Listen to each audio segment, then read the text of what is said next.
Welcome into the Jordy Culotta Show. Wave your hand out there, baby! Shout out to the show. She puts the pinky into the nostril. Man, look at that. Healthy competition, there's nothing like it. Y'all grow up. The line's wrapped around the stadium. Different strengths. I just lost a tooth. It's gonna be fun.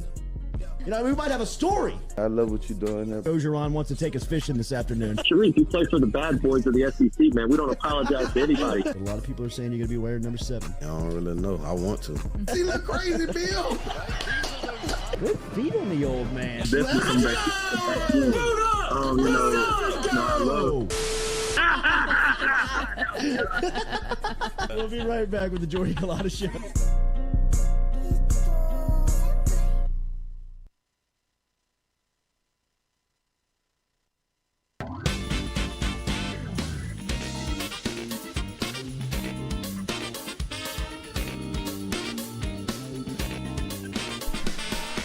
Welcome into a Friday edition of the Jordy Culotta Show, driven and powered by Go Chevrolet, live here on this Friday morning. Appreciate you being here and starting your weekend, final weekend of 2022 coming at you here as we'll talk to both Nathan and Josh from Iverstein's. We'll be cooking it up in the second hour. Compliments of our friends over at Iverstein's. Remember to get inside of the chat if you don't mind. If you're in there, hit that like button, share button, comment button as we'll be here with you until 9 a.m. this morning, and a lot to get to before we get out of here at 9 o'clock as Major Burns announced yesterday that he would be returning for his senior season here at LSU. Also with the defensive backfield being a position that LSU has been concerned about. That was good news yesterday for Major Burns to announce that he's heading back to LSU. Remember, we are brought to you daily by Go Chevrolet. Shout out to our crew online at GEAUX. Chevrolet.com. Go Chevrolet, located in LaPlace, Louisiana. Easy to shop the inventory online at Go Chevrolet. And our daily phone sponsor is brought to you by Metropolitan Health Group. Real doctors, real solutions. Metropolitan Health Group, as they will, they're online at metropolitanhealthgroup.com with Jason Ramazan and Charlie Harvey. Stewie is here. Lloyd is here. It is a wet, nasty morning here in Baton Rouge. Raining sheets, Coach. Like I said, I felt like I could have hit somebody and not known it. Just had to get to work. Just wouldn't even have felt it. It was just coming down. It was. It started early. I was on the bike. There was a lightning storm at about 5 a.m. that I was fighting through on this metal bike. Pedaling through the puddles. Whipping through campus. I'm sure. And, as I turned back onto the street, it started to kind of like dump and then as I was putting the bike up, I mean, it felt like Armageddon outside. So if you're moving around this morning, make sure and stay safe. Stay dry. Just put it on YouTube. Click the Jordy Culotta Show. Sit back and listen. And remember, anything you may miss, you can always catch on demand. Brought to you by rmbbuilders.com. Obviously, New Year's Eve weekend, which I think is routinely a very overrated holiday. It depends on the age, right? Like whenever you're younger, and then I would say like high school, college, like because there's always a party. I was going to say, high school was like, we'd have the New Year's parties for high school. High school is probably peak New Year's. Oh, yeah. You're trying to, I mean, there's a lot of moves to be made. Sure, I'm about to get hammered. Yeah. I'm about to do something else.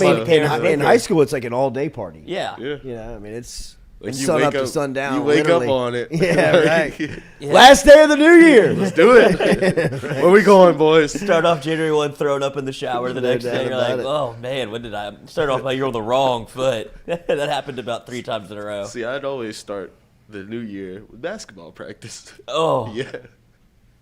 Or like a basketball game. Yeah, no, I was in New Orleans still for like one night too long. Yeah. I guess college was probably cool. Yeah. New Year's Eve. We would like, as long as you have something to do, you have to have like a planned event, which is why I think what we get to experience this weekend is like the perfect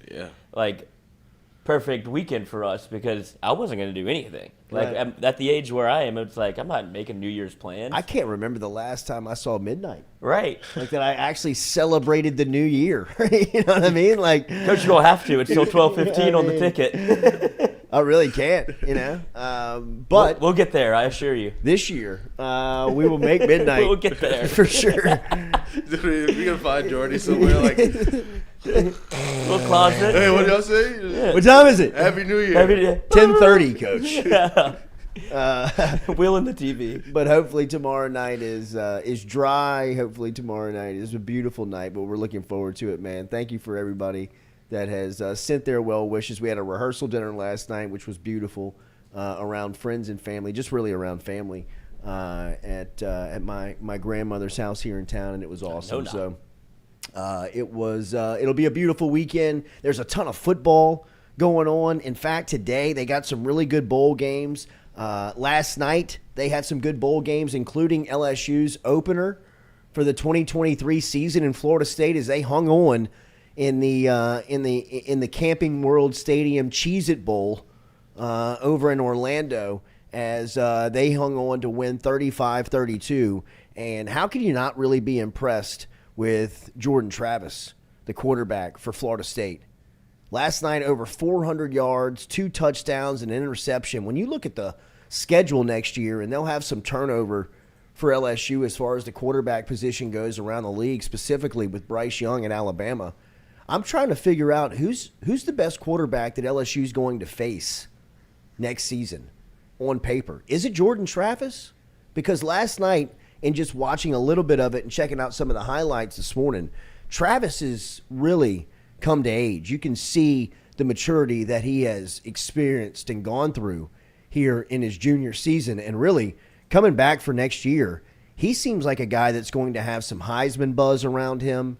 Florida State's going to be a real sexy pick, a kind of off-the-board pick for some of the pundits. They'll have a team that is going to have some attention, and they open up with LSU. That's going to be a really, really good game, man, or at least one that's going to draw a ton of interest. I'd expect it to be, a lot like it was this year, sitting by itself in a primetime slot for, the college football world to take in. That really looks like it's going to be a really good matchup, a really, kind of key matchup to that opening big weekend of college football with LSU and Florida State doing it in Orlando. But I was very impressed with Jordan Travis. I thought that obviously through the air, as we mentioned, over 400 yards. That was Florida State's 10th win of the season. We got to win 10 now. Yeah. They have a big-time wide receiver that's going to come back next year, and Johnny Wilson.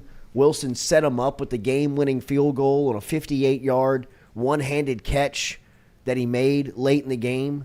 And the DB was draped all He couldn't over guard him any better. And he could have put it in a better spot. Really, from Travis's standpoint, it was just a great pass, a better catch, and really good defense.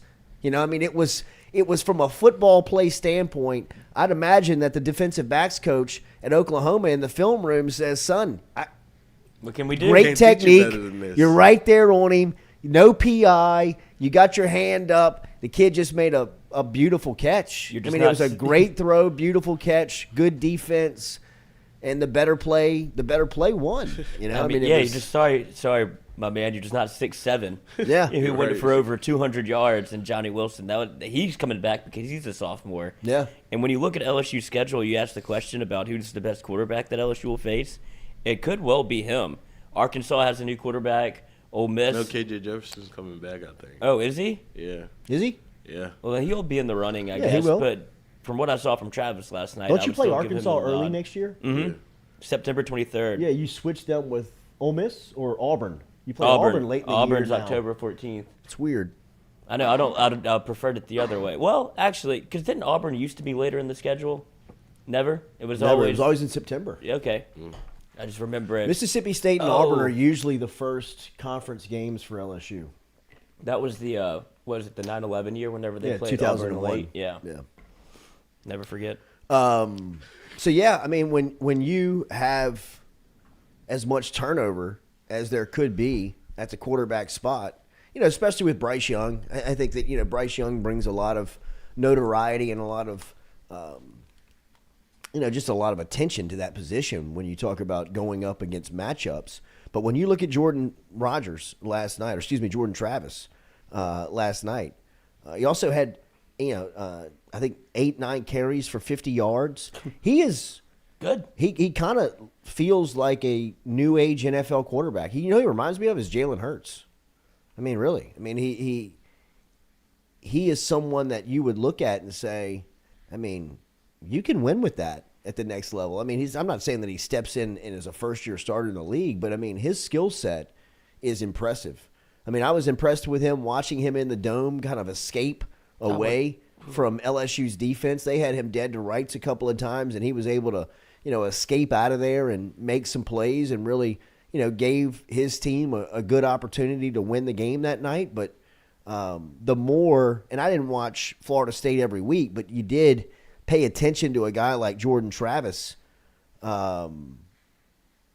that, he got better throughout the season. And last night, that was one of his best games. Oklahoma's the SEC is going to be tough, is going to be rough for Oklahoma. Weekend. I mean, if they're on the pace that they are now, with what they look like is going on, they're just not getting the players. And I know they got the 5-star safety, but I mean, how many girlfriends can you count on that play soccer for Oklahoma to help you in recruiting? I mean, at one point he was committed to Notre Dame. The next day he flipped to Oregon, and finally he went to Oklahoma.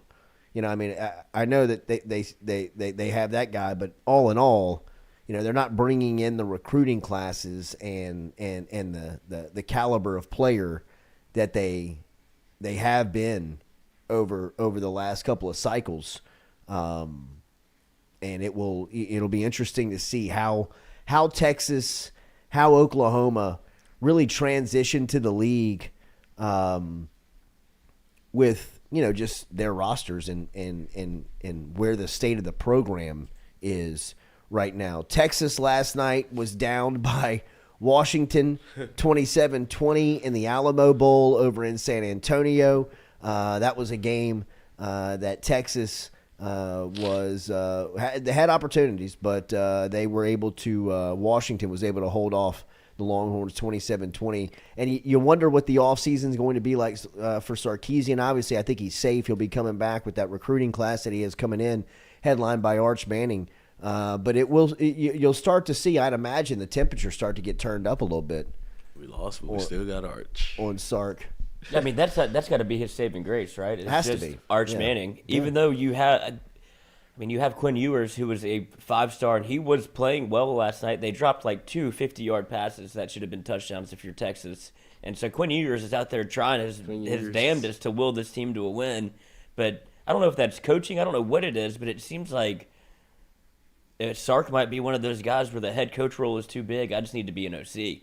Like, you could say the same thing about Venables at Oklahoma. If he fails here, Sark and Venables, for that matter, I think that this will be the last opportunity that Sarkisian sees for sure at this level. Now, this is the first head coaching gig for Venables. He has been a lifer as far as a coordinator goes at Oklahoma and at Clemson. Now he's back at Oklahoma as the head coach.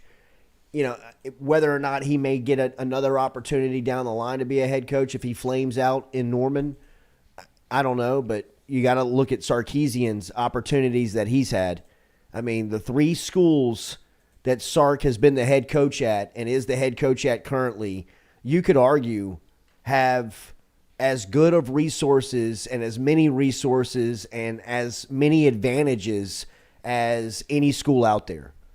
Washington, when he got the job, when Scott Woodward hired him in the early 2000s, early 2010s, Washington was committed to spending money. They've got facilities. They were, obviously going after recruiting.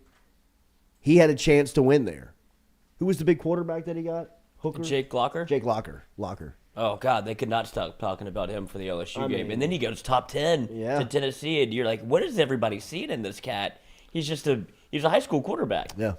Like, that's all he was, just a big old dude back there that could kind of will you to victory. But I don't think he had NFL traits. But I mean, Jake Locker, we Jake love him. Locker. I mean, he's good in college, but That's the kind of guy that Sarkisian was able to get at Washington. And then Sark goes to USC, and obviously he's got the personal issues there that he deals with that ultimately cost him the job. And now he's at, what you could argue is from a just financial standpoint. He's in heaven. I mean, it's one of the richest programs in college football, and you really wonder what it will take to get Texas back. I mean, it doesn't feel like they're just arch away.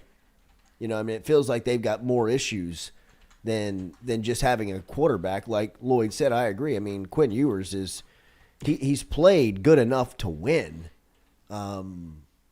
He's been a little inconsistent throughout the latter part of the season, but by no means can you not win football games with Quinn Ewers as your quarterback. And Bijan Robinson. Yeah, he's for got sure. players, so at some point it he becomes... won the Doak Campbell. Yeah, it becomes... Doak Walker. It becomes plays, not players at some point, especially if you're at Texas where the recruiting hasn't been bad. Obviously, if you get Arch Manning, I don't know who else they have in terms of skill position. Xavier Worthy. Yeah, they're going to get players. They do have players. Well, you would think that they would start to get offensive linemen. Yeah. You know what I mean? By the NIL deal that they have set up. I want to say they signed 2 or 3 of the top offensive linemen. Well, they should be. I mean, if you're offering $50,000 a head, minimum, just to be on the roster. I mean, if you're a scholarship offensive lineman, you're guaranteed to make $50K a year.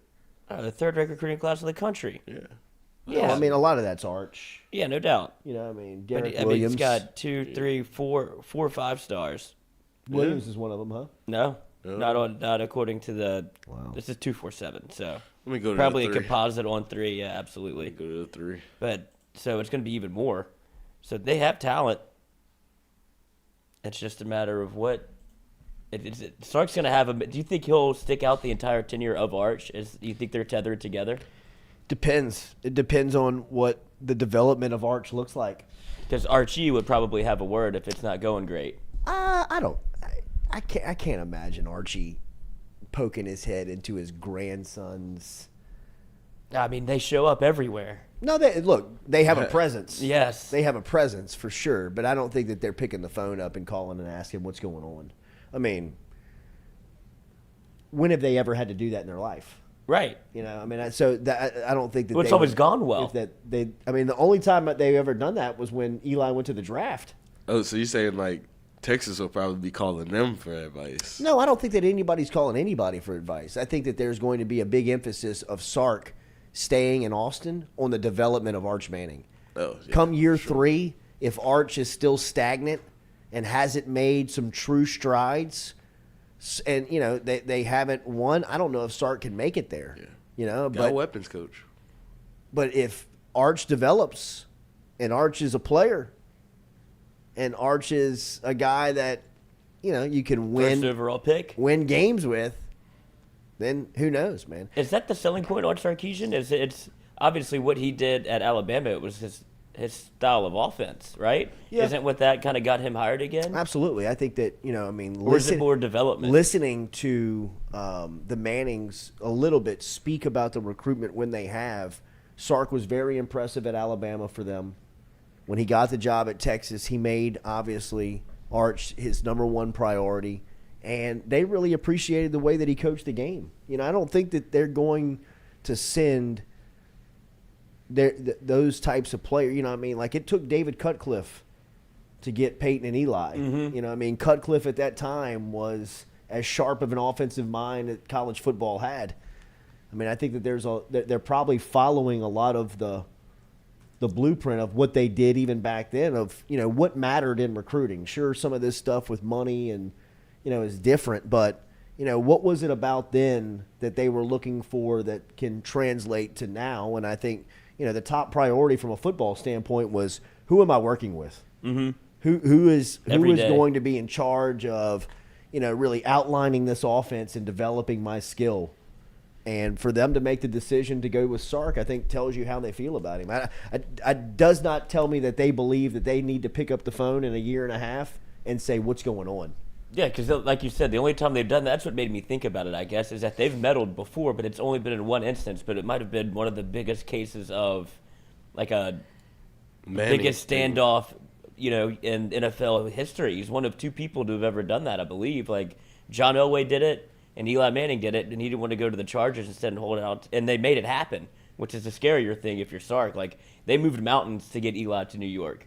Oh, yeah. So whenever he picks up the phone, people listen. You talked about David Cutcliffe, who dabbled with Texas for about a week and then got signed. The SEC hired him. The SEC signed him to That's Saban. Yeah, but it's special assistant to the commissioner for football relations in the SEC. And he said, I think the fact that Texas is joining the SEC kind of put them in the game. So Cutcliffe is a moving piece in this game. Yeah. That's how Arch ended up. I in gotta Texas. get him away from Texas. I'd love to know what he was making at Texas. Oh, because I can imagine the bidding war. Who was the finalist for Arch? Georgia, Alabama, and Texas. You think those 3 programs tried to hire him? Saban and Kirby Smart picked up the phone and said, "Cut. How much you need to be a consultant? Just come hang out at the facility. When the Mannings show up, we'll put you out in front. Dust you you lead off. them around. Yeah. What's it gonna take? What you need, man?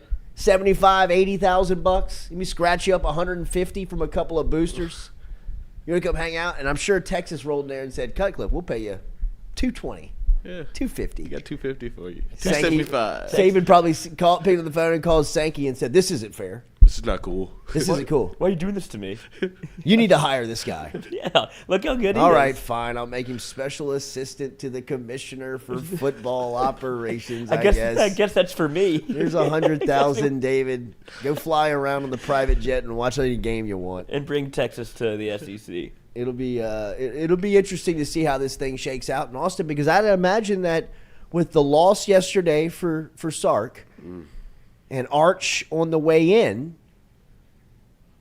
I wonder how long truly the leash is on Sarkisian. Because I don't think that Arch is going to start game 1.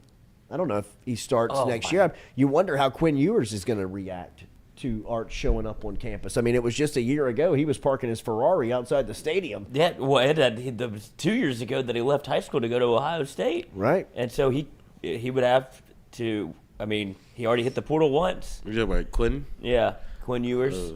So I'd imagine he could look around, and obviously Alabama seems like a landing spot if they want to get if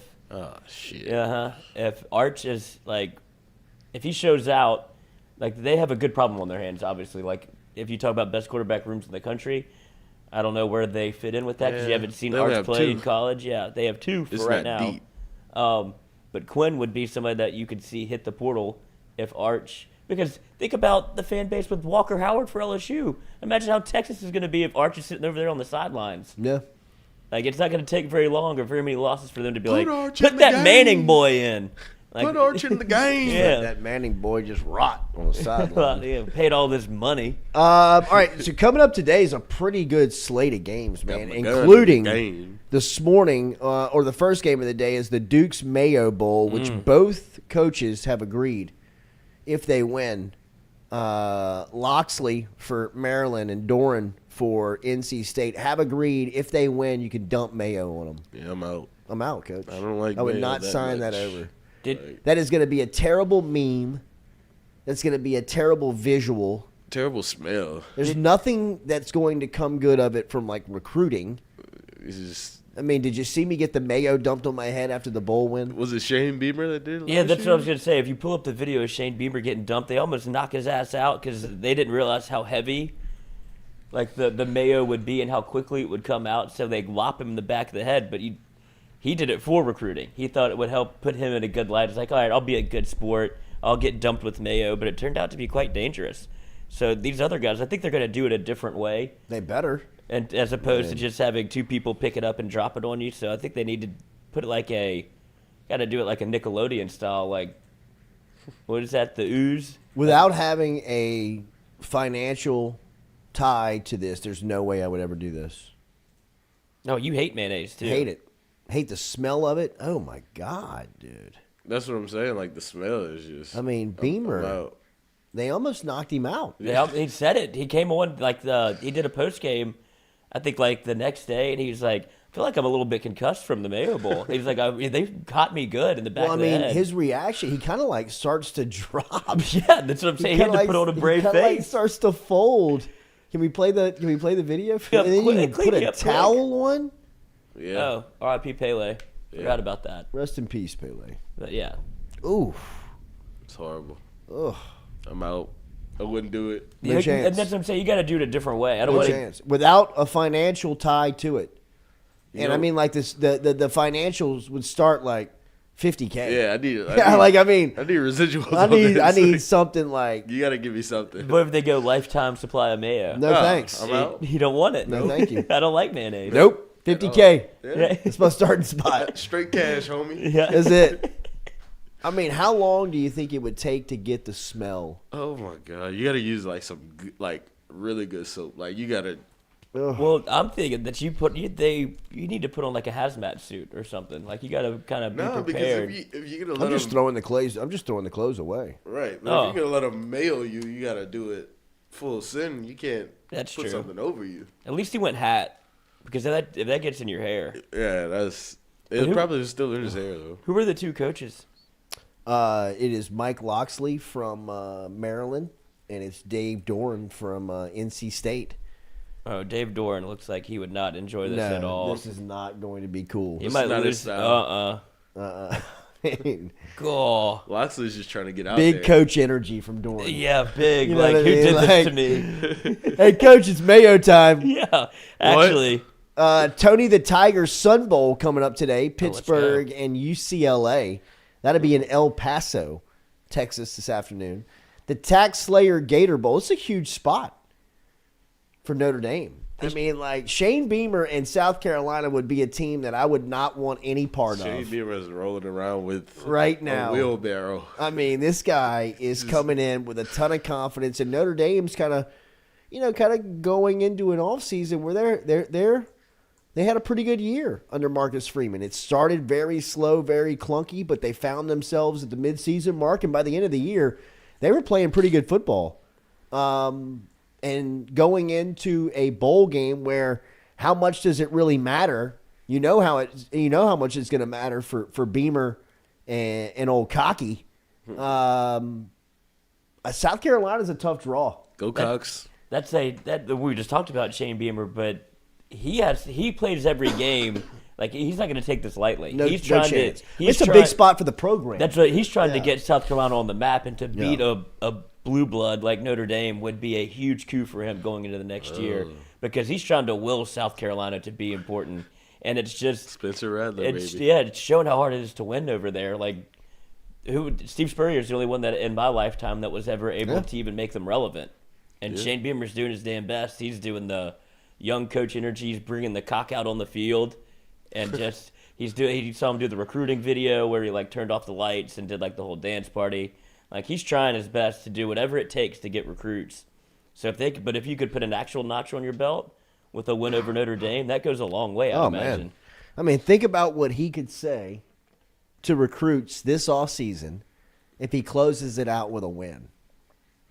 You want to worry about SEC Eastern Division? We beat Kentucky. You want to worry about a national opponent in state? We beat Clemson. You want to worry about a name brand?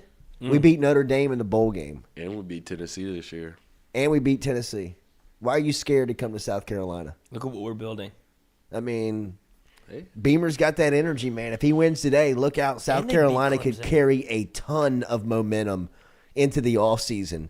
And then tonight, a game that is literally orange, the Capital One Orange Bowl, Tennessee and Clemson, is going to be pretty intriguing from Miami. That'll be from Hard Rock Stadium. In between the Gator Bowl and the Orange Bowl, you'll have Barstool Sports Bowl over in Arizona, as that'll be Ohio and Wyoming.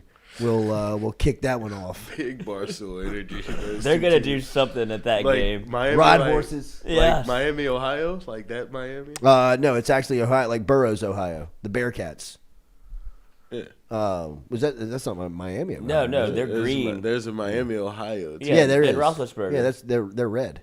So this is just This is Ohio. this is the green. It's the Ohio. Bearcats. This Yeah. is when that Burrow used to be the defensive coordinator. Ah, Do they both wear orange in the Orange Bowl? Yeah, they have to, right? I don't know. How are they going to do that? I think they can. I think It would just be chaos. I think if the bowl lets them do it, they can. To just be a This full- game is not important at all. at all. Like Just throwing picks every which way. The only way you can tell who the other team is the helmet. The helmet. Because Tennessee has the white, they have the orange. That would be a look. Greatest Perfect for the greatest Orange Bowl ever. Right. Both be too fans much. in orange. Like that's how they're selling it. Oh, did you see where they brought back? You sent me this. Speaking of oranges, they brought back the This Is Sports Center commercials. The what? This is Sports Center. commercials. They brought them back, and it was The orange. yeah, it was the U.S. Syracuse. women's national team. Like obviously, soccer players eat oranges. They're on the floor like eating oranges, like powering through them. Right. And the Syracuse orange wanders in behind him, and he's just like staring at him. And they look at him, and they're like, "Ooh, ooh!" And This is Sports Center. They're great commercials. It is. man. That was a great comeback. Remember our friends over at Barker Brothers Plumbing and Works? Barker Brothers Plumbing and Works, our plumbers over here at the Culotta Show. If you need anything done, they can help you out. Number 1 and a number 2 business, Barker Brothers Plumbing and Works. Get in touch with Jude today. All you got to do is give them a call at 225-776-2431, 225-776-2431. Mention the show and save yourself 15% over at Barker Brothers Plumbing and Works, as they can help you out today with anything commercially, personally. Barker Brothers Plumbing, 225-776-2431.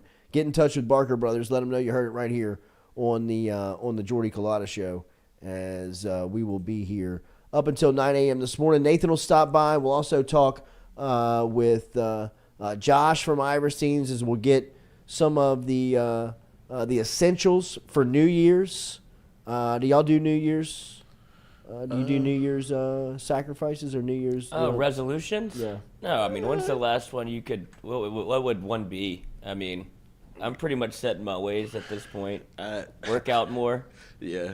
So that's about it for me. Work out Oh, more. Stu said he's gonna get back in the gym. I gotta get back in the gym, coach. The gym on Monday is packed. Oh no, I'm not going. I'm not going. is I'm packed. going to my apartment's gym. I'm Big, not going. big, Dude, big that time. one will be packed too. Yeah, It they're all doesn't gonna be matter. packed. The lakes are going to be packed. Yes. Hey. Anywhere that has physical activity Is it is gonna going to be be packed. for the next week? Absolutely, or maybe 3 days. Yeah. As soon as it gets cold again, a little rainstorm. I'm out. Yeah, right. Back Definitely- to that 2022 mode. Yeah.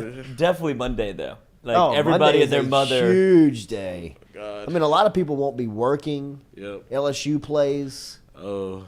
Yeah. There's a lot of people that are going to be working out damn. in and around the game. Hate Got it here. started on Tuesday then. Yep. Because you got the Yeah. LSU game in the Yeah, afternoon. yeah, what- I'll start the What grind. are you going on to do? Drink Tuesday. a skinny margarita? Right. Yeah, I can't be Hit doing the that for the gym. game.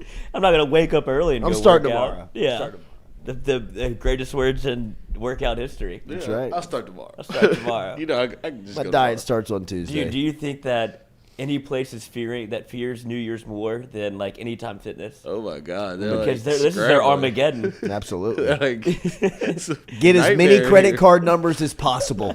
We're about to rack up. I mean, this is so make important. sure we sign them up this weekend. This New Year's season, we're doing commission, boys. Do not let them forget. But then make sure they do forget. Yeah, exactly. Because they're probably charging people for 10 years. Oh, no doubt. And it's like, damn, I'm so No paid doubt. for that. I'll go. How's that New Year's resolution working for you? Which one? The then- one you've been paying on for the last 4 years. Because it's the same one every year. Yep. I'm already signed up. Because once you sign up, if you don't cancel it, they just keep it going. Oh, and if you call, Oh, dude. Well, that's the racket. That's how they get you. Yeah, I mean, that's the racket. they try to get as many as they can. Because if you even call to cancel, they're like, hold on, let me get my manager. Then they'll just hang up. Yeah, They're right. like, you have to come here to the gym to cancel. It's like, well, I don't want to go to the gym. Clearly, I'm trying to cancel. my Can I do this membership. online? We don't even have a website. Yeah. So now if I try to come to the gym, now I got to work out. I got 'cause to I'm here. exactly. They're just trying to get you in the door.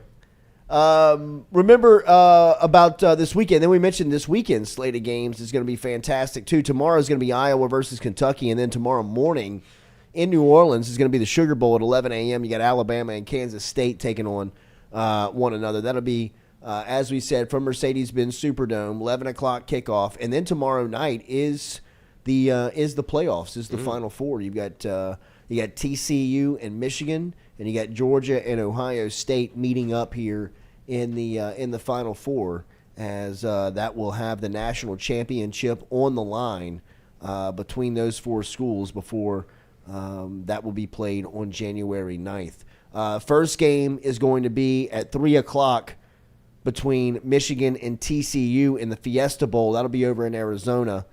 That'll be an early kick over on West Coast time. And then in Atlanta at 7 o'clock, you got Georgia and Ohio State. That'll be coming to you from Mercedes-Benz Stadium right there in Atlanta as Georgia is looking to go back. Georgia's just at home. The whole time. The whole time. Where's the championship at? L.A.? Oh, yeah, SoFi. No, they had the Super Bowl there last year, right? Yeah. Coach, they got to get Running that. it back on that turf? We got to get this thing out there. You got to get that thing out there. People got to see it. The last time they brought it out west was Alabama and Clemson when they played it at San Francisco's. Was it Levi? Levi's Stadium. There was nobody there. Yeah. I mean, remember? I mean, like there was just. I mean, you had two East Coast teams. Yeah. You had an SEC and an East Coast team. And then I think it showed that the West Coast really. I mean, Not really. I don't really care that much about football. no. You know what I mean? Like think if you would have taken like USC and Washington and put them in a national championship game in Atlanta, think it'd be sold out, No. right? They don't really care about Because they're not football. traveling. Yeah, I would say if you put those two teams in SoFi, it wouldn't be sold out. Yeah, because even when we went to UCLA last I mean, year. if Georgia and TCU go to the national championship game, there'll be 20,000 seats open, Yeah. 15,000 seats open sure. in that game. Well, how I mean, how Georgia many does it fans hold? It probably holds 80. Yeah, Georgia that's tough fans are look. going to travel for sure. TCU's got money. Georgia will travel, They're enjoying this. and TCU TCU would. could travel too. Oh, they're But a I- national championship. No, I know. I'm Yeah, saying yeah. they would travel, but And that I don't money know, in not Dallas enough moves, to Coach. sell that place out. Right. 70,000. 70,000? Yeah. Okay. So maybe. It's doable. Maybe. The TCU is probably the perfect. But I mean, if you put Michigan and Ohio State in there, now that thing will be sold out. That Yeah. thing might be. Oh Yeah, God. that thing will be. Standing room only. Even if you put Georgia and Michigan in there, Yeah, it would probably. I mean, Michigan's going to travel. I mean, the NFL scouts will have their own fucking section themselves. See Georgia, Michigan. Think TCU's got a shot? I don't. I think the Duggan magic is over. I think he put everything he had into that. Was a Big 12 championship, and if it's tough to be able to play like that and lose, and then be like, well, if I give it, that's literally max effort, and it didn't matter. And so I'd imagine that something in his head is like, damn, I can't do this every game for y'all because he's the team. That's what it feels like. They're getting a wide receiver back. TCU had a high ankle sprain. That's a playmaker, but Is I it don't think Quentin they. Johnson? Yeah, All right, well that's the guy. yeah, that's their guy. But I don't think so. I don't think that they have a shot. It's been a good run though. I think he's. I don't know. I really don't know where to lean in this game. It's like Michigan. It's like if the run game isn't working, what does Michigan have? But then TCU, they give up a lot of rushing yards, so it's like it could get ugly, or it could be like that drag out fight like they had with Kansas State. Yeah, I think the matchup is Michigan's defense versus TCU's offense. Yeah, I think that Michigan's going to be able to run the ball against TCU. They're going to be able to move them around. I mean, that Michigan offensive line's the best in college football. Nasty. They are. They're big, mean, and they move you around. TCU averages, it gives up 25 yards per game. They also give up a little over 200 on the ground per game. So, Recipe for disaster. yeah, that's not good as far as just matchup wise. recipe. Yeah, going up against Michigan. I'm sorry that TCU allows 149 yards rushing per game. They rush for about 200 yards per game. So it will be a pretty good matchup as far as that goes. But I think that's what it's going to come down to. I love Max Duggan. I think J.J. McCarthy's a player. Mm-hmm. Yeah, Michigan's quarterback. I think that he's a really good player. I mean, I didn't know that he was a former 5-star guy that ended up in Ann Arbor, but he has been really impressed in watching him play. I think that the point spread here is 7.5. Michigan favored. The over-under is at 58.5. When you look at the game as far as the point spread and the betting line is concerned. Michigan taking 58% of the tickets, and getting 51% of the money. So they're favored in both the public and where the, if you want to call it the sharps, money is going. I think it's too much Michigan. I do too. I think the line of scrimmage is really the difference, and I think it'll be a good game. Look, I've been burned by TCU a couple of times this year early on, and you got to learn on them if you've watched them. They fight. They will not quit, and they're very well coached. I think Sonny Dykes is a really good coach. He's going to have a good plan. I just don't know if they're strong enough to withstand 4 quarters of that offensive line shoving and pushing on them.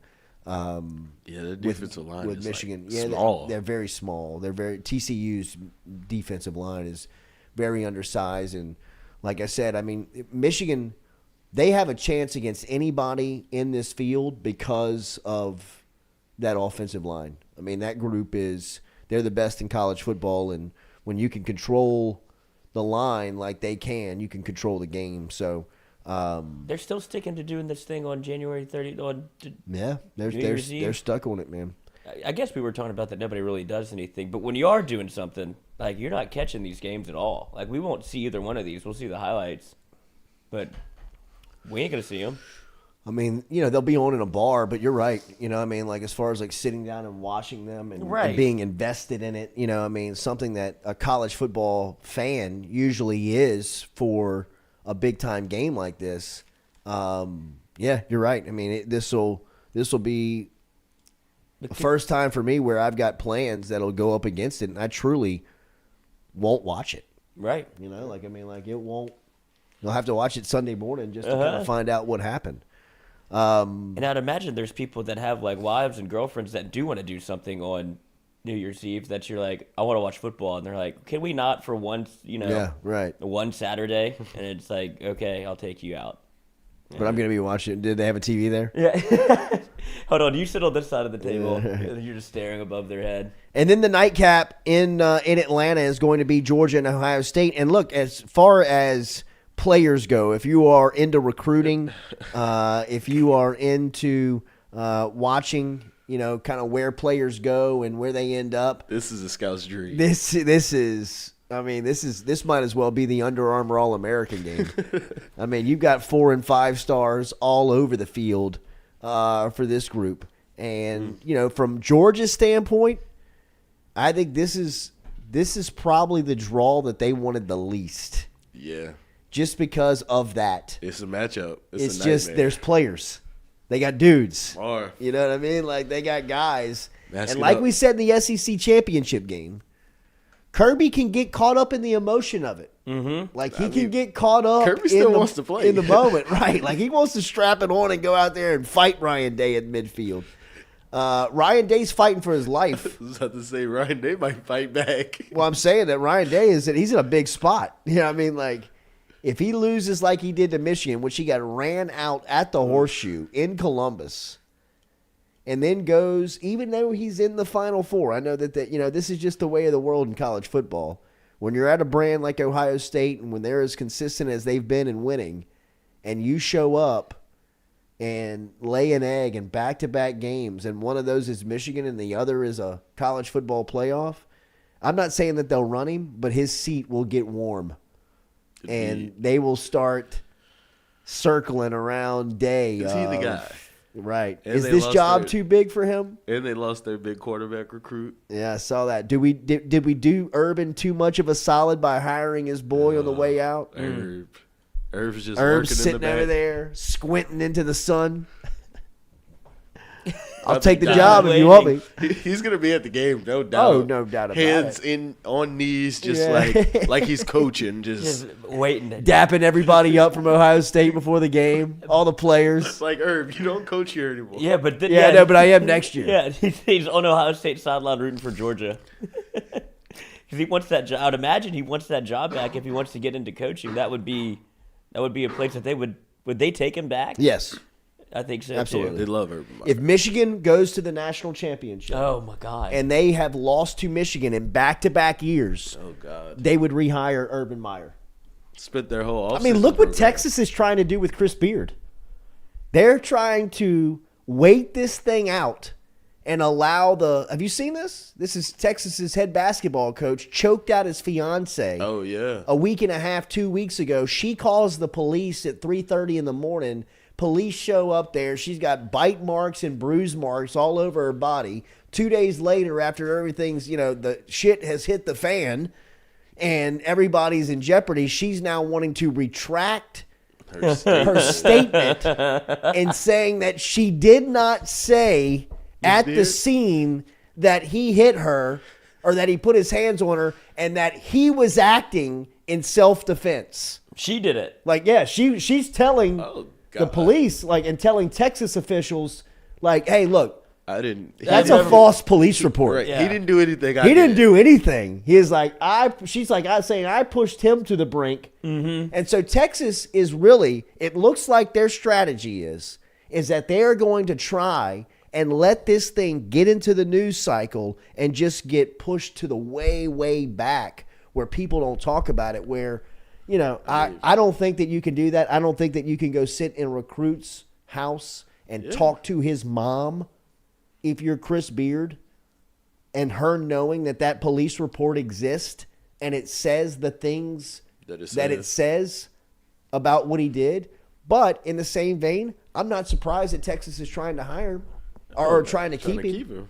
Yeah, And it wouldn't surprise me one bit if Urban Meyer, who was employing a wife beater and taking up for him, he knew it. He knew that it was happening.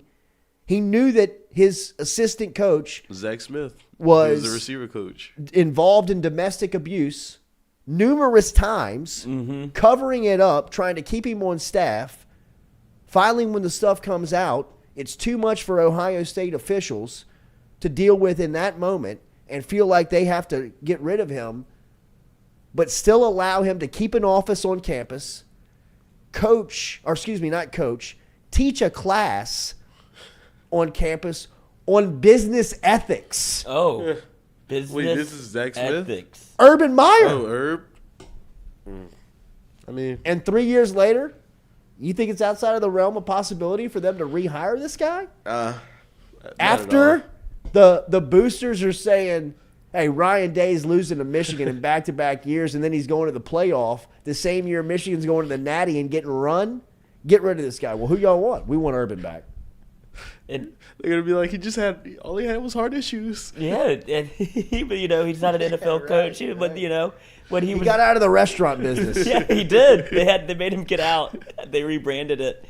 But Herb can get away with that stuff in college. You can't get away with that in the NFL. No. You can't be Man, you hear some of the NFL guys talk about it. I was listening to a interview with Tony Baselli, former, maybe the most famous Jacksonville Jaguar. Him, Fred Taylor, all those guys.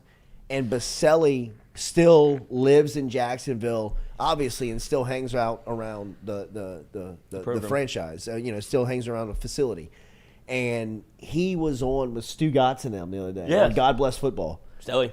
And he went in on the Urban Meyer regime at Jacksonville. And this is Tony Baselli, first ballot Hall of Famer. You know what I mean? He's not biting his tongue. Right, yeah. What are they going to do to me? Yeah, he's like, Urban Meyer was the worst football coach I have ever seen. He's like, if I tried to explain to you how bad it was in Jacksonville, you still wouldn't get it. He's like, this guy was showing, and look, we got access to a guy, Kyle Caskey, who was on the staff. And Caskey is he's very reserved about how he talks about the NFL because he wants to get back into work there, right? So, as somebody who is an employee, a longtime employee of that corporation, he knows the ins and outs of you can't get out there and start bad-mouthing people and bad-mouthing your experience. But, it's pretty easy to tell when he talks about it that it's unlike anything else he's ever seen.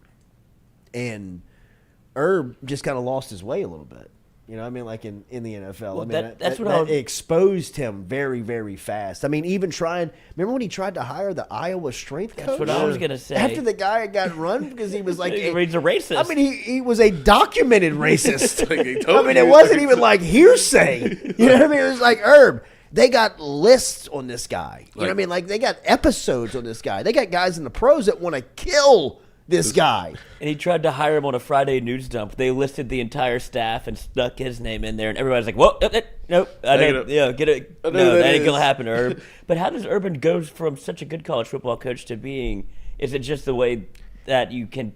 Because I don't want to say treat. What Urban does best Is is dictate. recruit. Yeah. I He's mean, a great recruiter. He's a fantastic recruiter, and when it all comes down to it, that's what it's really about. I mean, that's what it's really about, man. Who was the athletic director that hired Nick Saban in Alabama? His name was his name's on the football facility. It's Hal. Damn it, Alabama AD that hired Nick Saban. But he has Google. He has a book that is fantastic, and he documents the process. Mal Moore was the AD that hired Saban, and he says that when he hired Saban and like the 3 weeks of negotiation of trying to get Saban from Miami was nuts. It was crazy. I mean, Saban at the beginning of it was like, "I'm not taking the job. I'm staying in the NFL." And Mal Moore was like talking to his wife, and his wife is telling him, "I don't know, Mal. I don't think that he likes being in the NFL. He might want to go back to to college football." And when Mal Moore heard that, he did not give up. Like, he was relentless on Saban, and ultimately Saban flips, goes to Alabama, and they get the job. They come home. They land the private jet in Tuscaloosa. All the Gumps are sprinting onto the tarmac to try and mug him and try and make out with him. The chick that gets the DWI that's trying to make out with him when he gets off the plane that day. Wait, when he goes in, what? Oh, Coach, it's unreal. There's some girl that he gets off the private plane. They land the private plane, and it's like they open the gates at Tuscaloosa Airport on the tarmac, and all of these Gumps. It's like Fan Day at Brian Denny. Coach. Oh, I mean, like it's Coach five. Saban. It's 5'2", 280 pounds running at you. Coach Saban, are you gonna get that running back from Louisiana this year? And I mean, some chick is in a starter Bama jacket, running at him, hugs him, got her arm around his neck, trying to like get up on him. And I mean, he's kind of like, Jesus, like back the fuck away. And the news comes out 30, 45 minutes later, she gets arrested for DWI. Somebody got a picture of it. Tuscaloosa. I gotta find the news. But Mal Moore said that Saban told him after that, he said, "Mal, you think you hired the best college football coach in the country?" And Mal said, "You're goddamn right I do." "What do you mean?" He said, "You didn't." And Mal says, "I'm just sitting there like, huh?" And he's like, "You hired the best recruiter in the country." And that's when you realize that, hey, man, we can go spend all this money we want on coaches. We can spend all the money on facilities. We can do all this stuff we want. If we don't have the players, it does not matter. In Saban's first season, they won 7 games. Nick Saban was still Nick Saban in 2007. He still preached all the principles. He was still installing all the tactics. All the coaching. He was still doing all the stuff, but he couldn't win games because he didn't have players. What Urban Meyer is great at is accumulating players in recruiting. In the NFL, that shit don't matter. You don't recruit. You draft. You don't have the opportunity to hand select who you want to bring in. And when you get to a school like Ohio State, when you get to a school like Alabama, when you get to a school at the status of what Georgia has now, what LSU is kind of creeping into, you're hand picking. You know what I mean? You're not really recruiting in the sense of it's a real competition. There may have been 5 or 6 guys that Alabama was in real competition for in this recruiting class. Right? For the most part, he's walking in and saying, "You want to go to Bama?" And the kid's saying, "Absolutely, I want to go to Bama." I've been waiting for then this offer. Sign this. Yeah, you're It's the in. same thing Urban Meyer's doing when he says, "You want to go to Ohio State?" There's only probably about 3 or 4 guys that it comes down. And Urban being at Ohio State, it's probably only 1 or 2 that he has to really roll his sleeves up and say, "Okay, Kirby Smart and Nick Saban are at the door too. We got to really close this guy." When he was at Florida, he was faking heart attacks because Saban and Smart were everywhere, right? Up in Columbus, we can hide There's up the here. competition, yeah. Right. I mean, I can get 5 stars all day. And when you're coaching, C.J. Stroud and Marvin Harrison Jr. Yeah, you're coaching all these cats. Doesn't make it hard. And you're qualifying me in my job on how many football games I win each year. He's rolling out of bed and winning 10. You know what I mean? Like it's only what Ryan Day's doing it's right only now. coming down to 1 or 2 games a year. Right. But his schedule his record that he's accumulating is giving him, 10, 20, 30, 40, 50 wins every year that goes on. So, that's why Urban Meyer succeeds in college football, because he's a master recruiter. Just like Kirby Smart. I mean, look at what Kirby Smart has done to the roster at Georgia right now. I mean, they didn't have a wide receiver. They stepped out and grabbed 2 of the best wide receivers in the league. Mm-hmm. They grabbed Missouri's top wide receiver. They grabbed Mississippi State's top wide receiver out of the portal. Yep. I mean, he said last year, I don't need the portal. But when he needs the portal, he just goes and gets exactly what he needs. Yeah, that's what Saban does. And Recruiting. It feels like, yes, and it feels Recruiting. like LSU is there in a sense, It too, does. where you can kind of, like you say, handpick. The way that LSU operates in the portal, it feels like they're handpicking like guys that they've talent evaluated and feel like is a fit for what they need. What would you think Ryan Day's record is at Ohio State? And Is it 4 years? it has been since 2018. So 2018, 2019, 2020. 5 Fifth years. year. I would say that he's 45-4. 45-5. Are you shitting me? Yeah, you nailed it. But And his seat is boiling. But You know what I mean? Like 5 games, in 5 years. I mean, I'm losing two of those a against year. Michigan. yeah. And he's made the playoff 3 times? Well, he's 2-2 in bowl games, and 1-2 in the CFP. So he's got 2 losses in the CFP, Wow. and Who then, beat him? Clemson beat him. and then 2 losses to Michigan. No, So two that's the losses to reason. Clemson in the playoff, I think. But Trevor Lawrence beat him that night that they played LSU in the Natty. Yeah, but then they played Bama in 2020 in the Natty. They beat Clemson with Justin Fields. They lost to Alabama in 2020, 52-24. Has he been to the game? Yeah, the Yeah. national championship. He went to the national That championship. was Bama. Yeah. That was the COVID year, right? Yeah. Yeah. Devontae Smith. 52-24. Yeah. And then they won the Rose Bowl against Utah in Last year. 2021, 48-45. And then they got embarrassed the next year. If he wins tomorrow night, goes to the Natty, All is well. and Michigan's there, and he gets beat, and Urban Meyer picks up the phone and says, I want the job back, they'd fire and hire him. Damn. Don't you agree? He'd be 46-6 with 3 losses to Michigan Oof. and 2 losses in the Natty. Like Yeah. that big time spotlight, coach. Whenever that moment gets big and you can't win, Pissing down your leg. yeah, it stacks up like that to where it's like, well, he can't win the big one. Is the thing that everybody says. You got Urban Meyer who only wins the big one, and if he doesn't, he dies. Right. So, He's dead. and I don't know how much I longer can you'd fake have. it. Yeah, I don't know how much longer you'd have Urban for. All time. But he'd be able to bring in somebody again where you're like, all right, Ryan Day just went 45-5. I got another Ryan Day. Herb. Just let me recruit for Mark you. Ingram rips Yeah. off that screen route, and they cut to Herb, and he's holding his knees. All time. He falls on the ground. All time Urban Meyer fallout was the Michigan game 2016. Curtis Samuel going When he hit around his the edge. Curtis Samuel does the hands out, and Herb just falls out. He falls He down. just falls down. It's like, Herb, get up. You Oh, want- this is during the game. Yeah, too. Third quarter, It Herb. was it's overtime. So it's big time overtime. Curtis Samuel runs the end around. He scores. Urban just falls out. Herb hits the ground. It's like Urban. He had a brain aneurysm. He did. He got, oh my God. He just falls out. He's the best. I mean, The fake just- heart attack in the SEC title game was a great one too. His I mean, it's like antics. he's like Fred Sanford. I mean, he's standing there kind of like wobbling. Yes. He's kind of like holding his when heart. but when it's going good, And then like Vern's like, "Is Urban okay?"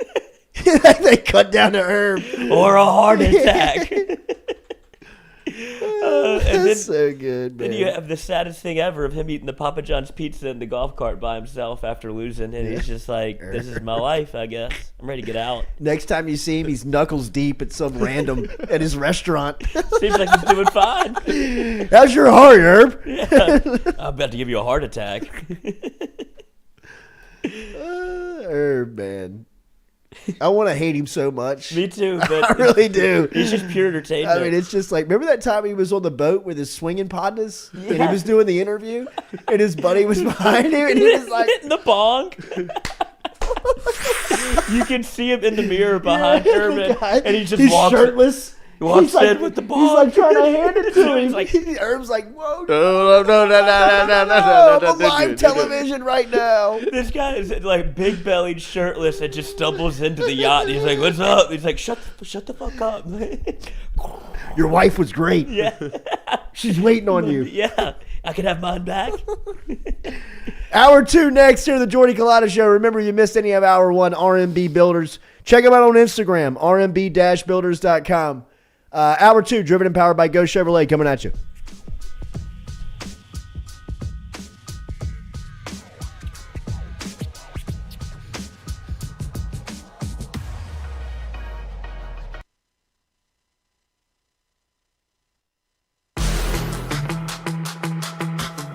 Donaldsonville Glass and Body, the trusted name in frame, body, and automotive paint repair since 1977. They have served their customers for over 45 years. You can find them online at dgbauto.com or stop in and see them Railroad Avenue and Division Street out in Donaldsonville, Louisiana. Look, they can help you with your insurance claims. They can make the repair process as stress-free as possible. I'm speaking from experience here. I've got numerous windshields, body repair, all done by Kenny and the crew over at Donaldsonville Glass and Body. They are, without question, the most well-equipped shop in the area. Stop in and see them today.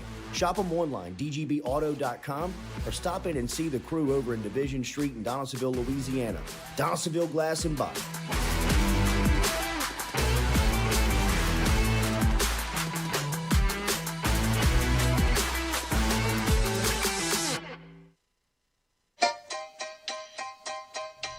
Hey fellas, it's Jordy Culotta for my friends over at Men's Total Health. Guys, do you suffer from fatigue, decreased libido, erectile dysfunction, weight gain or loss of muscle mass, signs of depression, anxiety, hair loss, mental fog, general loss of interest? Then you might be suffering from low testosterone. Go see my friend Mike Roach and his great team over at Men's Total Health, over in Metairie at menstotalhealth.net online. And stop in and see how they can change your life today. A simple shot and some knowledge from Mike Roach can get you back up, moving with your energy, get your sex drive back, build your muscle mass, make you feel young again. All online, menstotalhealth.net.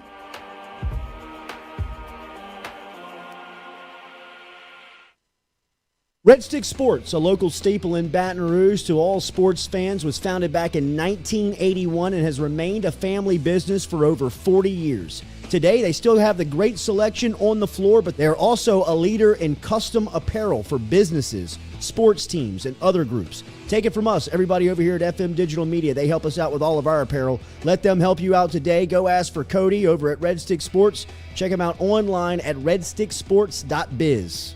I was embarrassed about my smile.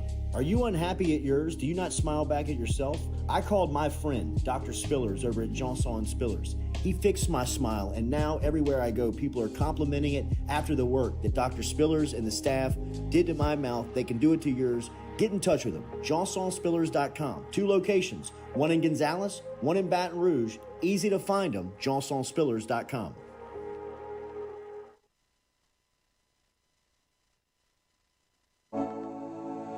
Looking to book a dumpster but no idea how?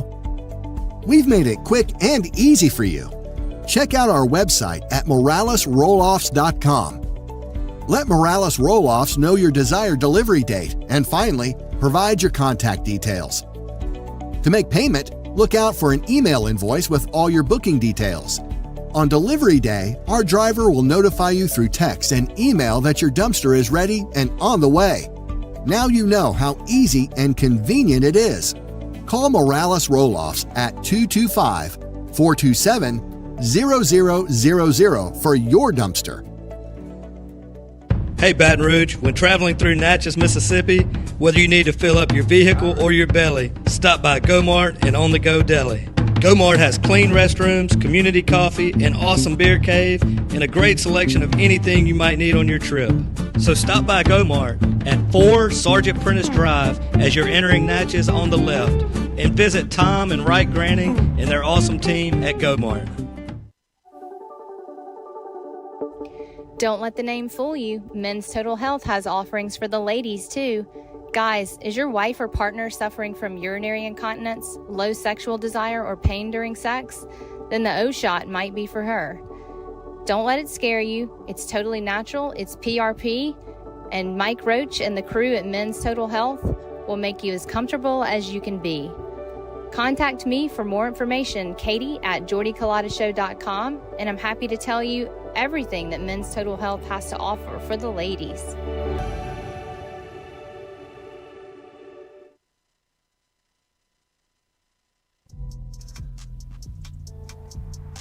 Hey everybody, it's Mikey Matuk from Mic'd Up. If you haven't already liked or subscribed to our show, we're live every Monday, Wednesday from 6 to 8 p.m. from our studio, and every Friday from 4:30 to 6 from Uncle Earl's. Come hang out with the boys, me, Jay Mitch, Jackie Boy, Lloyd. Lloyd has his shenanigans up in the corner. Come hang out with us again. Like and subscribe. We're live Mondays and Wednesdays from 6 to 8 p.m. Fridays from Uncle Earl's from 4:30 to 6. Come hang out with us. We appreciate all the love. See you on the show.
All right, welcome back here to the Jordy Culotta Show, driven and powered by Go Chevrolet. Shout out to LSU women's basketball last night for getting going on a SEC opener as they won the game over Arkansas 69-45 last night as Coach Mulkey and the crew were rolling. They out-rebounded the Hogs 62-30 on the glass. Angel Reese had 16 boards to go along with Ladaja's Williams, 15, as they had 23 offensive rebounds last night, did the Lady Tigers, as they rolled for their first SEC win.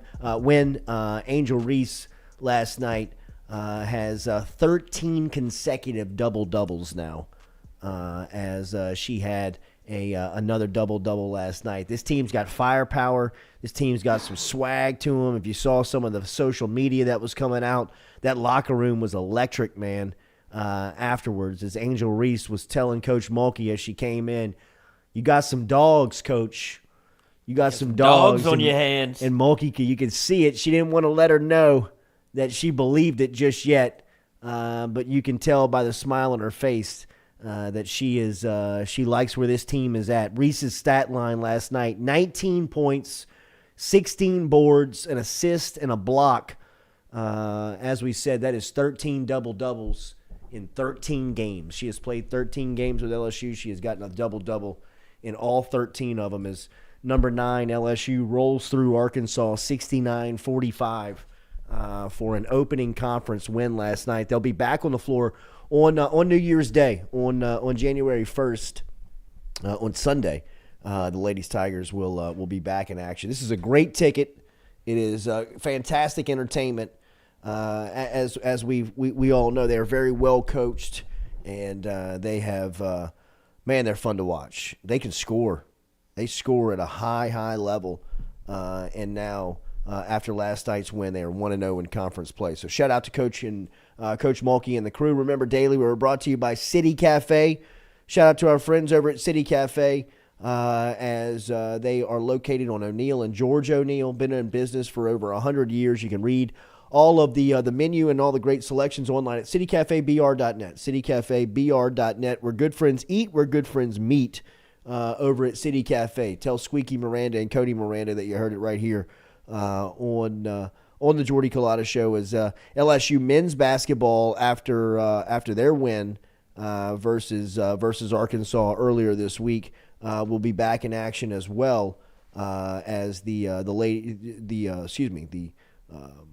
men's Tiger basketball team will be back in action on Tuesday, as they will be in Lexington taking on Kentucky. As we mentioned, Kentucky was run by Missouri at their home on Missouri's court to open up conference. Was beat big over there. So Kentucky reeling a little bit as LSU will travel into Rupp Arena. That'll be a 7 o'clock tip-off for you on Tuesday, January 3rd, as LSU will take on Kentucky to keep this conference rolling, this conference schedule rolling, and they'll be at Texas A&M that following Saturday.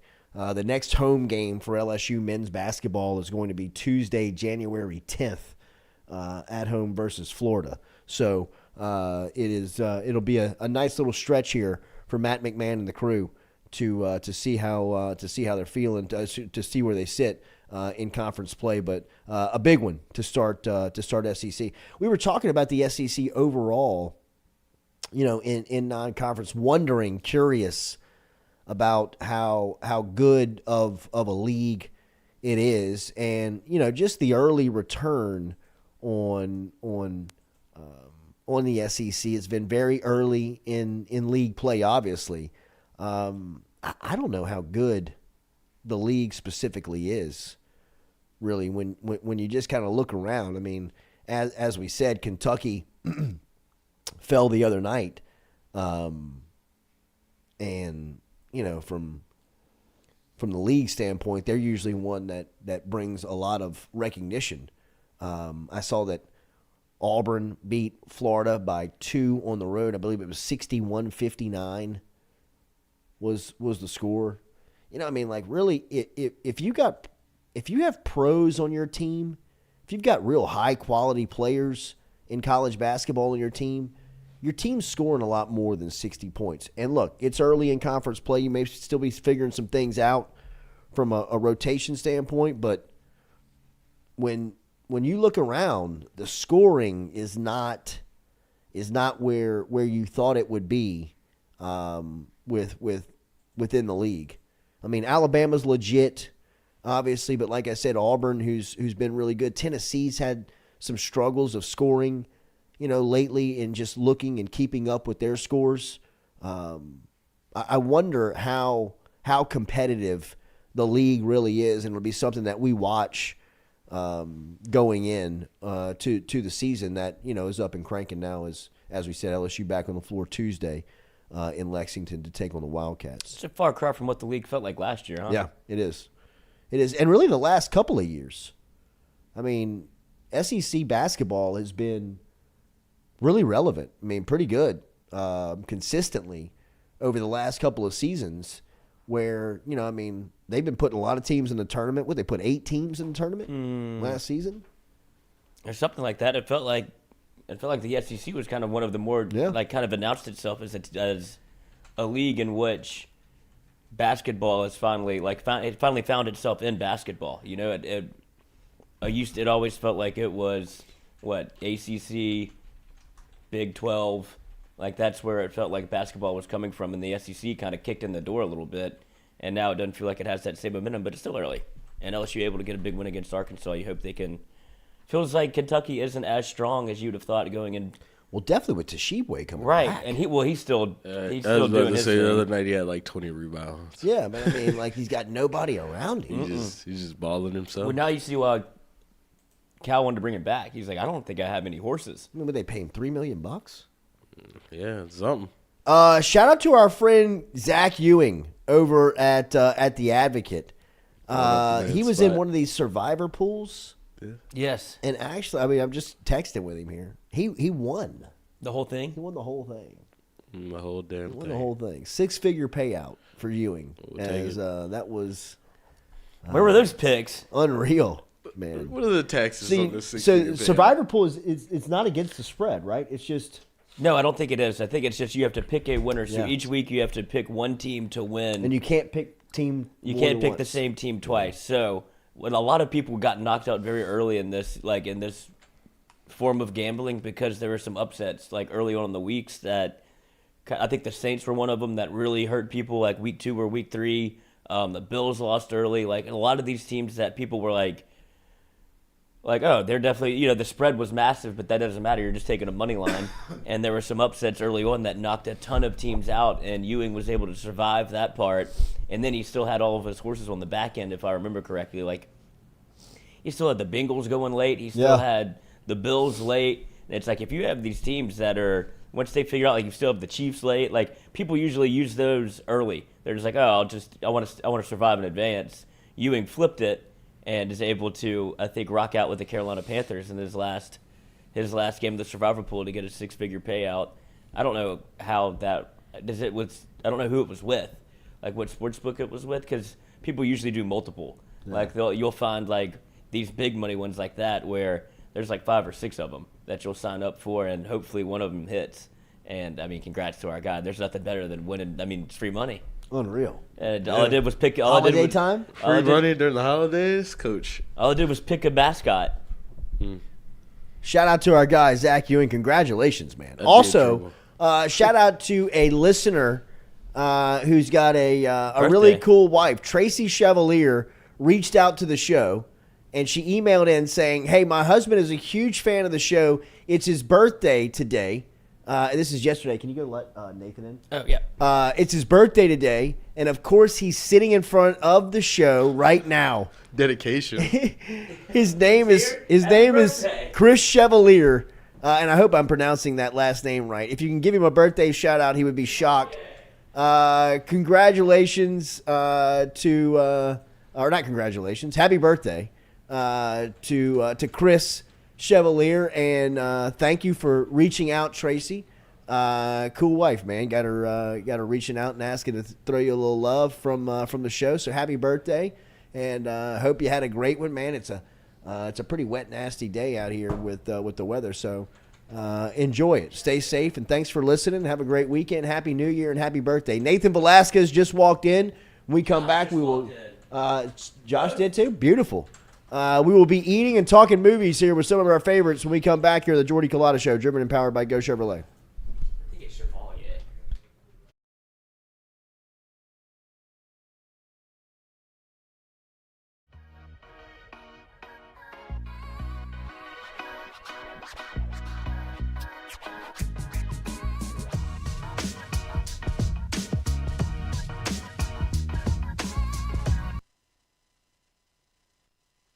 In a wreck, Gordon McKernan Injury Attorneys is ready to go to work for you.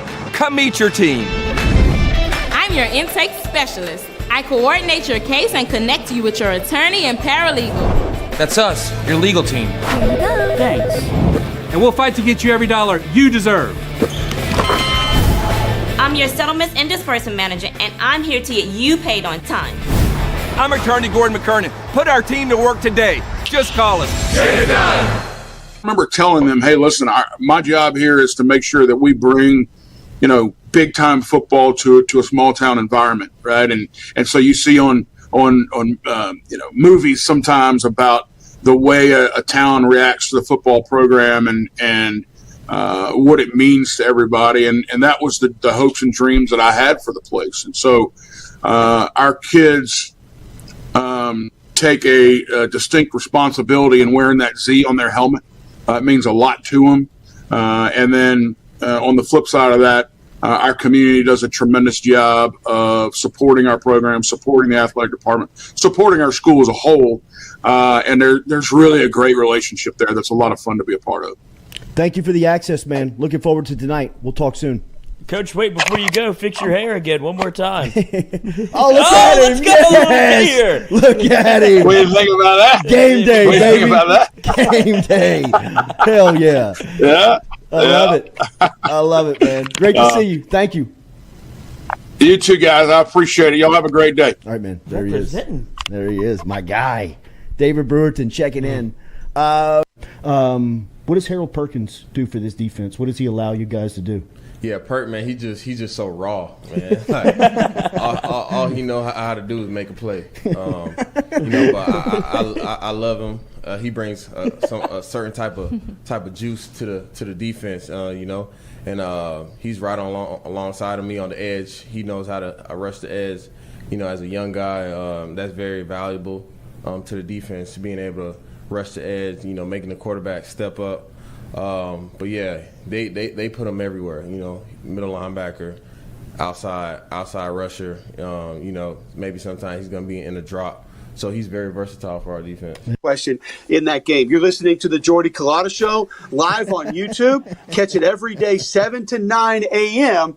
wherever you have internet access. Oh, my guy, the host of Mac and Cube. You said you wanted me to close it out. I listen to his pod every day on WJOX 94. I thought I was going to beat Charlie. I didn't. You were fantastic as always. Have a great call in Missouri. I'll see you soon, man.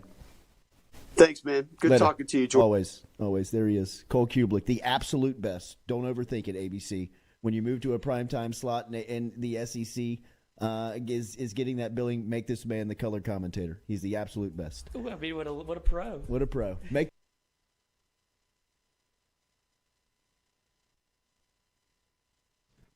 Hi, this is Dan Canterbury. Join myself and the legend, Coach Skip Burtman, for Hold the Rope Tuesday nights on YouTube. You can go to @Hold the Rope, Skip and Cano. Skip, tell them what we do. We've got a lot of education. We've got some people that can tell you a lot about a lot of things. In the area of sports, we have a lot of entertainment. We got a lot of energy putting this in. I think you'll like it. So join us for Hold the Rope. She is rattled that Kim Mulkey is in the Southeastern Conference. She knows it because she was, as we talked about with Nick Saban, right? And I think we talked a little bit about this with Jacques as he was here yesterday. Saban was the loudest to give his criticism on LSU's administration by the way that they handled Les Miles. Come on. Saban was doing that because personally he knew that now they might find the right guy. They might actually bring somebody in here that I'm going to have to work, prepare, and get ready to beat each and every week. We know that we can scheme on the field, but as far as the coaching goes, they knew they had a huge advantage when Les Miles was at LSU. They felt the same way when Joe Oliva hired Ed Orgeron. Saban knew that Orgeron was never going to be a threat to Alabama unless he got a generational talent like Joe Burrow that could cover up all of the warts that the program really had underneath.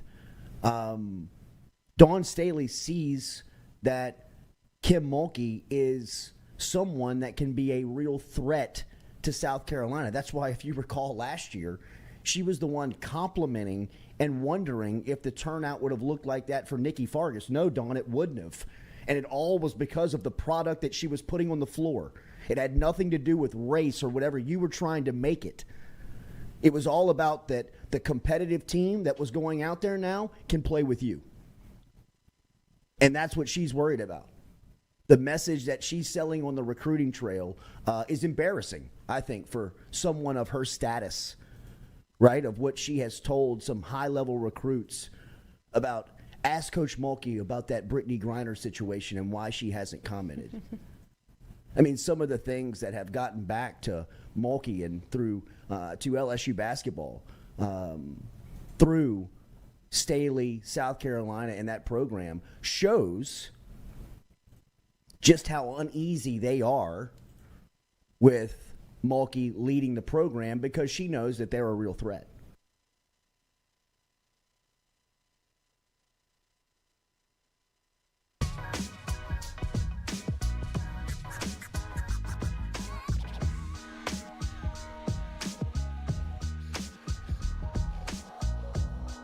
All right, I pronounced that last name wrong.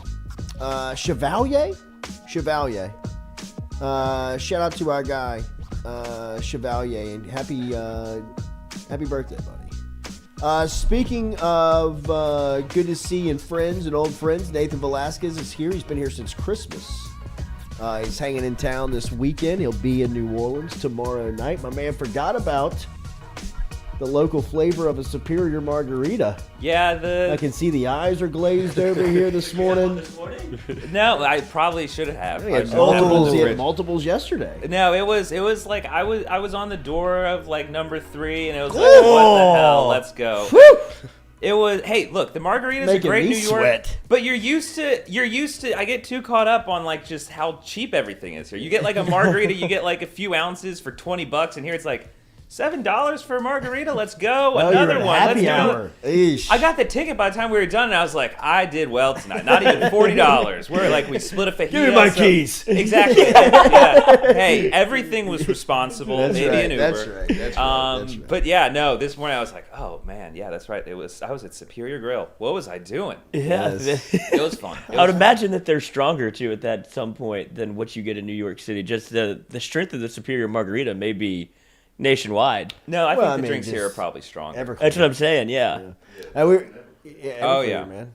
Everclear. We were in Colorado last week, and I was talking to a local about the roads in the mountains. Driving these roads, I mean, literally, it's like driving a Z. You know what I mean? Like you drive. I mean, like you're going up, and then when you're coming back down, I mean, if it's ice. Even for the local people, they're kind of like, it's freaky, it's scary. And they don't have any guardrails on these mountains, man. And I mean, I'm like, this is incredible. I mean, like, if you were to just like catch a slab of ice and you're sliding and you go, bro, when you look over this deal, like it's over. Like you got no shot. I mean, like you're nose diving like 300 feet, 500 feet. Like, I mean, it was like one of the most just like, I was like, y'all don't have guardrails here? I'm like, what if somebody has like a beer or two? She's like, well, I mean, you know, we don't really account for drunk drivers here. And I'm like, what about I'm sorry, I'm from South Louisiana. We got guardrails on the interstate. You know what I mean? I'm like, what about high drivers? Well, I mean, I'm not like, and I don't mean to just bring it up, but I mean, it was just, I couldn't believe the roadways were so unprotected. No, I've got family up there, and last time we were there, we went up in the mountains. I'm still not really used to it. It takes some time to get used to it. And they got like 2 golden retrievers, and they'll just get out at like, you know, they'll park the car right there. Other cars are going by. Doesn't make any sense. Feels like this is not where it's be. They'll let the golden retrievers out. They'll run around. And I got to be there like, what if that dog's going to jump off of this thing or just slip off of it? But, you know, you get out, it's Coach, fine. I'm not driving on this. I'm telling you, Stewie. This is not safe. I mean. Like, I fear for my life. little blueberry kush. Next thing you know, bro, I'm like white knuckling this thing. Can you imagine 15? The missus in the seat next to you, you start pitching a fight. It's like, not now. Not now. We can't do Not this. the time or the place. I mean, Kelly's like, take this road right here. So I'm like, okay. I mean, like, so we're like on this GPS, you know what I mean? Like, Colorado high. Yeah, you know what exactly. I mean, it gets to a point where you're like, I'm good. Yeah. You know what I mean? Like, we've done this. I mean, this is too accessible. Yeah. It doesn't feel like we're breaking the law. You know, you're not. And you hit like a point of no return where it's just like, this isn't even doing anything we're like anymore. driving up these mountains. And I mean, like, we're in the clouds. Literally. Like you're in the cloud, like you're like in the clouds, like Literally driving, like the whole thing. And I mean, it's just incredible, man. It's awesome. Larry Francis, did you take a tour of Coors while in Gold? I did not. I saw it just kind of the outside. Nate, what's been up, man? What's been happening? You closing out the year? Everything good? What's going on with the movies right now? Great year. Been a great year. This month, I mean, this is traditionally the fun time wherever studios put out all the fun stuff, the stuff that they feel like they're going to make bank on. Saw The Whale. Have y'all seen The Whale yet? Like Brendan Fraser coming, like his return, pretty much. Oh no! The dude's going to win an Oscar for this thing. It is really? The Whale. The Whale. Brendan Fraser. He plays a 600-pound man. He's kind of like he's eating himself to death. He's kind of aware that that's what's going on. And he's reuniting with his daughter. If you watch Stranger Things, the daughter's Max from Stranger Things. Okay. Solid performance. There's a lot of people that are kind of divided on the movie. I think it's great. I think that if you like movies that are depressing as shit, very dark, and you're into that type of thing, it's that type of movie. But one thing everyone can agree on, Brendan Fraser, it's like, where has he been for the last 10, 13 years? He disappeared. And now he's back, and he's like, everyone's like, well, damn, okay, I guess you're back to win an Oscar. So did he gain all of this weight? He did not. I honestly thought when I first heard about the movie that he's like method acted, like Daniel Day-Lewis his way into this role. But no, the movie is, it shows you what that looks like. Brendan Fraser did not do that. It's a fat suit. But it looks real. No, in the movie it is scary. It's like not, it does not beautify any of the experience at all. I mean, the guy who made this is the director who made Black Swan, Requiem for a Dream, Pie, some depressing. He likes to just kind of lay everything out there, and the movie does that. Very, very ugly, but feels very honest. And I feel like the big thing is just Brendan Fraser's back, and he's gonna win an Oscar, and it's a fantastic performance. Fat people be insulted by this, like. Is everybody gonna get canceled? I've seen some people. Well, I saw them say that they spoke with like some national association of obesity, and they said they consulted on the movie. That kind of seems to have brushed over the whole thing. But it's not. I feel like the movie is very sympathetic. It's a very sad movie, but it feels like the character is not. I don't think the character is being exploited. I've seen some people who, feel like they're that they might be offended by this. And I've seen a lot of critics that, are, larger. And some say that they loved the movie. They felt recognized by it, seen by it, and some of the struggles that people like to go through. Some people are offended. Like, go on Twitter, you'll find. Yeah, that's where I am right now. Twitter'sOffended.com. Right. So there's an opinion that goes in every single direction with it. There's my 600-pound life, so I think we're all good. Talk about being exploited. TLC does that like every week, and you don't really get to know the character at all. You're just kind of like laughing. Leering. Yeah. I don't think that the whale is gonna. Don't tap the glass. I know a guy who was on that. My 600-pound life. What happened to him? He's still alive. He was a part like. He was 600 pounds. Damn. Yeah. Just rolling around. I got a question for Nate inside the chat. Nate, what was your opinion? Ask Nate's opinion on Babylon. This comes from that's the one. Weshin. That's the one movie this year I have not seen. I've got a list of everything on the watch list. There's the movie from the director of Mad Max. It's 3,000 Years of Longing. Came out this year. Didn't see that. Haven't seen Babylon yet. I've got my ticket for next Tuesday, so I'll have an opinion next week. But I want to see it. Everyone that I've heard that's going to see it is like it's a Wolf of Wall Street vibe, but it's taking place in the 1920s. It's like a 3-hour epic. It's essentially back whenever Hollywood was all silent films. It transitioned at some point to the talkies, and some actors they thrived in it. Some couldn't handle it. Could not handle that change. And it follows a cast of characters: Margot Robbie, Brad Pitt, and Tobey Maguire, and they it's pretty much just following a drug cocaine induced saga of how they were able to do it. Like, it looks like a ton of fun. I'm excited to see it. I don't know if there's talk in the chat of what it's like, but I mean, I'm pumped for it. I hope it's great. Beautiful. Nate, I saw a documentary last week. I thought about you while watching it. It was the Catch and Kill podcast. It was the tapes that Rowan Farrow had brought up, and it is a 6-part documentary where he dives into reliving, breaking the story of Harvey Weinstein, and goes into how he was followed, how it was NBC shut the story down when they brought it to him. Yeah, no one wanted that story to come out. No one wanted that. I mean, he goes into Rowan Farrow is an incredible journalist. It's called Catch. It's called Catch and Kill. I hadn't even heard of it. Is this Netflix? It's HBO Max. Okay, nice. Have you seen this, Josh? I haven't. You have not. Have you heard about it? Yes. It is powerful, bro. I bet. It is 6. It's a 6-part series, and Rowan Farrow had a partner on this. Okay. And one of them was an NBC producer, and it was somebody who had experience in investigative reporting. And when Farrow brought it to him, the guy was like, "This is mesmerizing, bro. Like, you've got some like real stuff, man. Like, we've got to do this right." You know what I mean? Like, oh yeah, like we gotta like when that story's still playing out, like he's still on trial. Like there was was it they decided Weinstein? Last week? Yeah. There was so much crap that they found. That's got to be a fantastic. That's got to be a fantastic story because I can only imagine actually breaking that thing. I believe it was a book.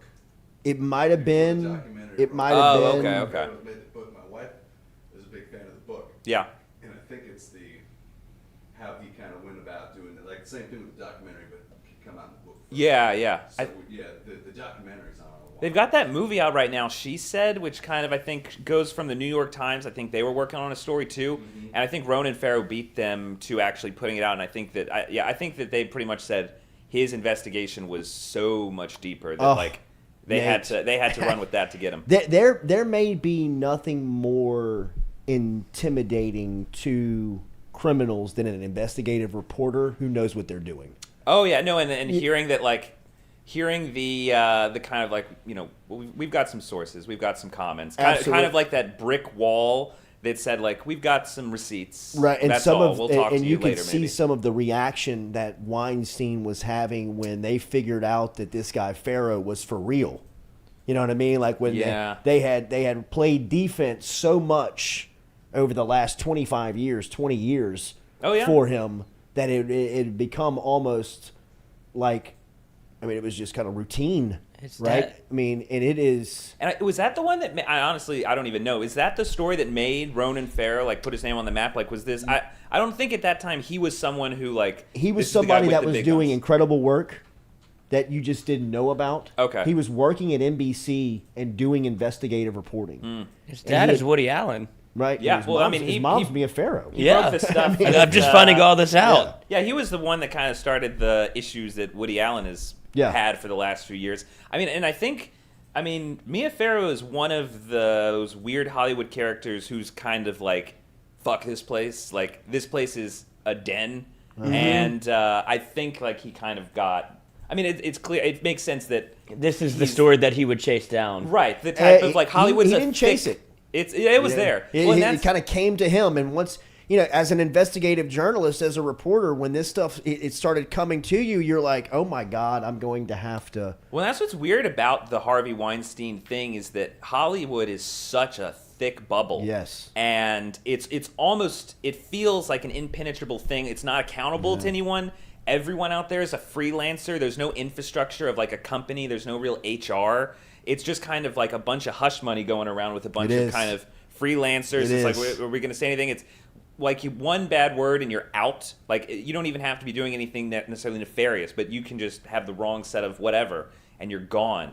And they're very protective. Everything's very glitzy, glossy. Yeah, for someone like Ronan Farrow to kind of, that was the story that kind of has made Hollywood seem actual, That's cesspit. exactly what you think it is. But no, this is the dirty underbelly. But no, let's worship these people. No, it's the same. Then you see the receipts. It's like, well, obviously this place doesn't seem like the best spot to live your life. But then you actually see the extent of it happening, and it's like, ooh, oh, this is sad. This is what you guys are. Do you know his background, Ronan Farrow? Not completely. Okay.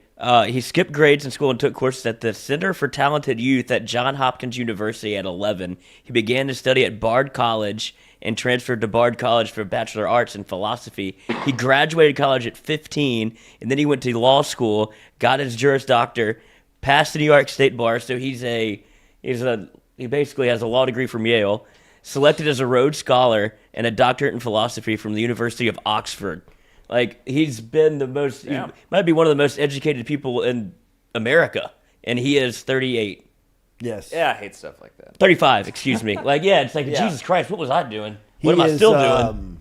And the way he tells this story, for a storyteller like you will appreciate how it just, he lays it out to where it's stunning. It's overwhelming how long, how harsh, how unprotected people were around this guy. I mean, Harvey Weinstein was the devil. You know what I mean? Like, this guy people talked about, he was the devil. People talked about, even just in business dealings, how brutal he was, and how, even just from a business perspective, filmmakers were, terrified of working with him. And he got results. He got Oscars. His movies would, he would make these little kind of arty projects no one wanted to touch, and they'd make $100 million at the box office. But he's intimidating. He just seemed like a tyrant. He seemed like someone he didn't collaborate. It was his way or the highway, and it's weird. I mean, it was weird seeing people like Scorsese and Tarantino kind of talk about that whole thing that was going on, because their careers were pretty much made from Harvey Weinstein. Yeah. And a lot of people even still, there's a lot of so you all knew, right. And then they're still out there and they're still working. It's like, I mean, what are you going to do? Right. Are you going to call them out? I mean, you've got people accepting, they've got video clips of, some of the elite of Hollywood accepting their awards at wherever they are and calling Harvey Weinstein. I mean, I believe the most powerful one, not Sigourney Weaver, of her type of... Susan Sarandon? No, she's the Devil Wears Prada. Meryl Streep. Meryl Streep. Yeah. Causing God, accepting she's like, and to Harvey Weinstein, thank you, God. Well, what? I mean, it's right now the movie She Said is out, which is about the New York Times reporters that were chasing this same story. Carey Mulligan plays one of the reporters chasing after him. Go online, you'll see it's hilarious. There are photos of Carey Mulligan hugging at dinner with Harvey Weinstein. It's like, and now you're playing the story of taking him down. Like, you guys were in cahoots. Exactly. Right. It's a Hollywood at its finest. I know it's icky. It's very dishonest. Hollywood. Yeah. It's so I would encourage you. It's a great watch. We got another question for you. Ask Nate, what was the best action-packed movie of 2022? Best action-packed movie of 2022. I honestly think, Top Gun, Maverick. Nice. That's the movie of the year. I mean, I haven't seen Babylon yet. I've seen Avatar, which I think is a spectacle. Go see it in the theater.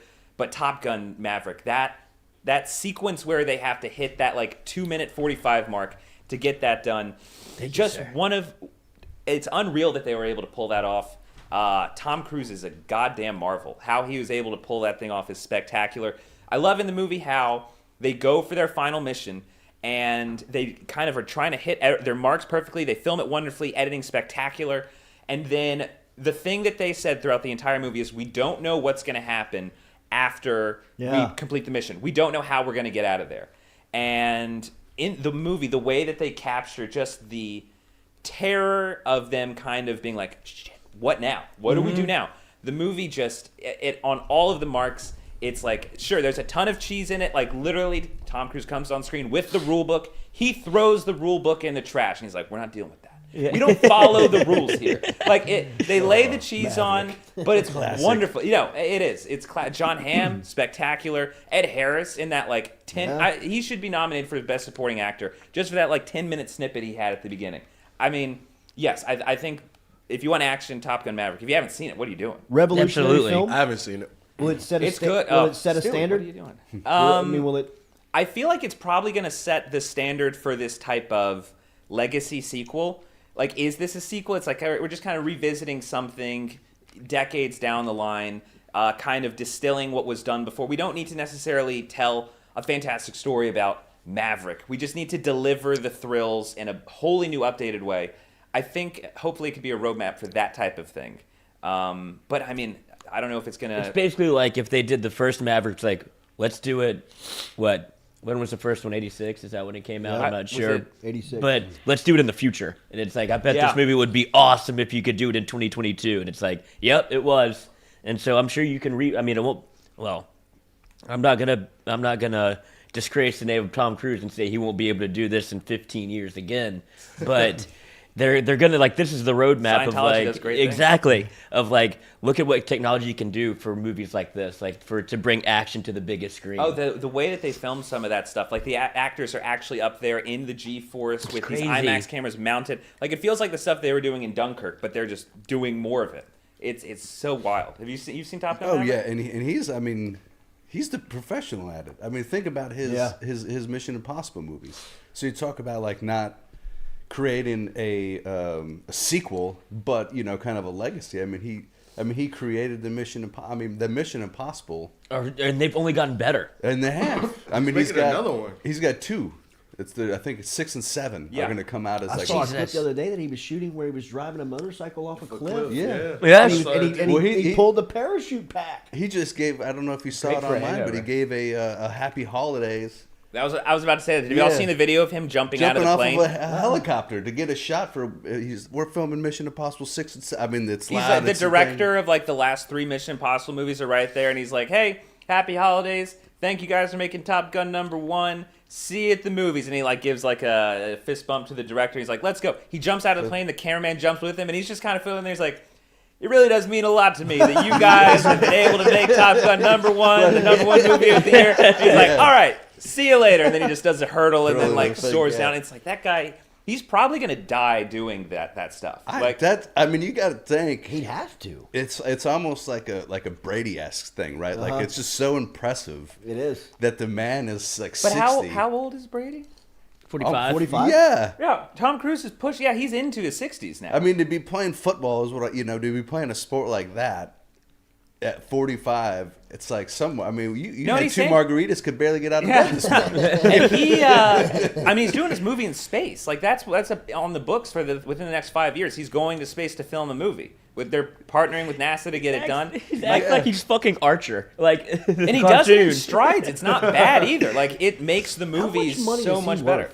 What is he worth? He's worth money. It's got to be worth over $100 million. He's over $100 million. Oh, easily. Let me check that out. Easily. I mean, I got to imagine he's got some type of, like, equity with a studio, right? Well, he's been running with his longtime partner since the first Mission Impossible. Chris McQuarrie. Tom Cruise's net worth is estimated to be $600 million. Yeah. You know what? That's the under. Yeah, he's going to catch $1 billion. But I think y'all are right. I think he's going to die doing something like this. Like, It's almost like he has to. He wants to. He's got to, like, push it. He keeps Right. pushing the envelope. What can we do next? It's like Travis Pastrana in a sense, or like who was the real Daryl? Maybe he already is dead, and Scientology yeah, just made that could this be clone. Ooh, Miscavige, he's up to something. What's coming out in 2023? What type of movie? What are we looking at? Spider-Verse is coming out. That new Spider-Man, that looks pretty badass. The new Martin Scorsese movie is going to be big. Killers of the Flower Moon. Oh, nice. That's very exciting. What's that story about? That's about, what is it? I think it takes place in the early, maybe mid-1800s or early 1900s. And I believe it is about it's like something about a cover-up of a massacre of Native Americans that happens. I don't, honestly, and it's supposed to, it feels like a very Martin Scorsese type of, almost like Shutter Island type of uncovering some type of mystery that went on long ago. It's supposed to be very bloody. It's supposed to be incredibly expensive. I hear that, it's Leo's in it. fantastic. Leo's in it. Oh, man. Brendan Fraser's going to be in it too. A bunch of other people. I'm forgetting now who else. Jesse Plemons, the guy who's in everything, is going to be in it. De Niro's in it. De Niro's in it, really? Yeah, from what I heard. Damn. Because I shot in Oklahoma. I have friends who We're also in it. Love it. And we're talking stories about working with at this point That's thought so they're cool. working with Bobby, Bobby. which I couldn't Bobby use. Nero. I gotta call him Robert. Yeah, over the weekend we actually the family we watched Meet the Parents. I forgot how funny that movie is. funny. So that good. Is a really that is funny. We were gonna watch like the first 20 minutes. No, he makes it. He makes it, and go back and watch it. He's in a very strange, like young, but like old, like old man, but he's still a young Shaved Robert De head Niro. with gray hair. Yeah, it's spectacular. He's like, got nipples, Greg. Can you milk me? It plays it so straight throughout the entire thing. I love the huddle in the pool, and he's like trying to break in, and he's like still tight. It's such a great. Just the game Fokker. Yeah, and he thinks he's high. He thinks he's getting high all the time. And he's like, "Don't you lie to me." Think you get spiky? He's like, "I have to be pretty high." He's like, "I bet you would, fucker." He dives his cat. Meet the Fuckers wasn't bad either, as far as the sequel That movie goes. got shit on so much whenever it came out, and I remember seeing it as a kid. I thought it was so funny. Like It was teaching pretty the kid good. Well, to say then, asshole. then you throw, then you got Dustin Hoffman in there. Who are like, they're both acting geniuses. So I think just comedy probably just comes Graham Kelly has a question for both of you. What's the chances that Brendan Fraser does a Mummy remake? I would love to see. I feel like The Mummy is the type of movie that I don't know why we stopped getting those types of movies. Like I feel like it kind of was the basis of some of what went on with Marvel. Kind of that type of. I feel like it was the first time the big comedies were doing that type of humor, that type of like the wink and the nod and kind of saying like having a line before you throw someone off a cliff type thing. But I would love to see another Mummy thing. Like I don't know why. I guess it ran out of steam. Maybe they made one and it didn't make money. But I would love to see something else with Mummy Brendan was Fraser great. and The Mummy. I like that whole Mummy. It had the vibe of National Treasure. That's exactly what I was thinking. I literally had to Google Declaration of Independence movie. Like a little more adult. Like I feel like National Treasure still kind of gives. It's the Disney feel. Yes. And I feel like The Mummy kind of gives some of the edge that Disney might not have. The range to do. National Treasure didn't have beetles crawling up people's skin. I love that. No. Oh man, that was like my favorite part. I think back on that, like growing up at being born in 1996, The Mummy kind of felt like I always saw this like my Indiana Jones or like my Star Wars. Like, what is this? This is so weird. Like the adventures, like they're filming it in the actual desert. I love that movie. I love The Mummy, and I don't know. I hope Brendan Fraser's career really takes off again. That'd be cool. He And would why have not to more get Mummies? into some pretty good shape, huh? He would need to get back into some pretty good shape. What are we eating, Josh? This is unbelievable. Yeah, this is a smoked turkey vegetable soup. That's it. Romanesco broccoli. Too healthy for you? No, I crushed it. I'm surprised he ate it. I tried to take out the broccoli for you, but Yeah, thank you, Broccoli Rob. I thought it was gonna cure. I thought it was for Nate to cure his superior ills. Hey, it looks like you're getting your color back, buddy. There you go. I think you start with the liquid diet, right? Get those electrolytes back in. Got a little sodium in there for Flush you. yourself out. If am I pronouncing that correctly? Romanesco. Ask Jordy. He Don't ask us. Yeah, It's Italian. I've been okay. Say it again. Romanesco broccoli. It's a cross. He said don't accent up, and then he's like, "Hey, say it again." Hello, Romanesco. Romanesco. It's been grown in Italy since the 16th century. Right. Sounds like it comes from the Tuscany region. Yes, but it's a hybrid between broccoli and cauliflower.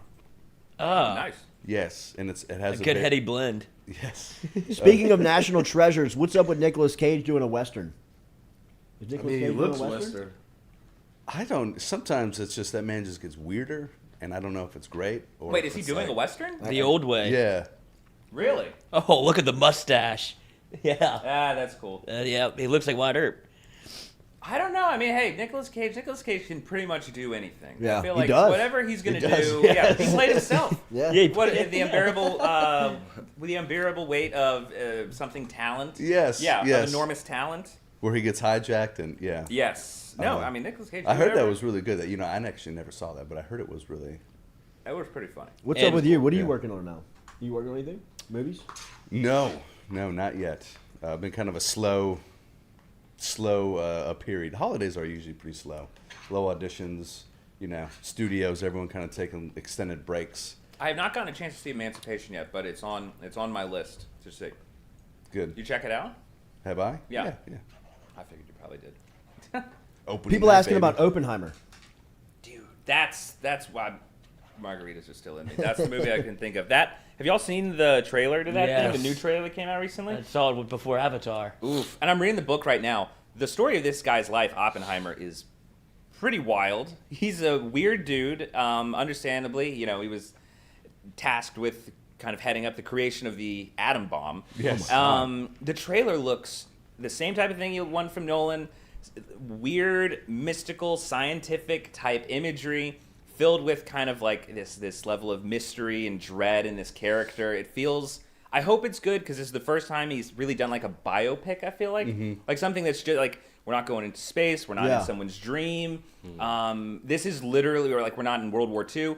This is this one man being tasked with this unreal, mission.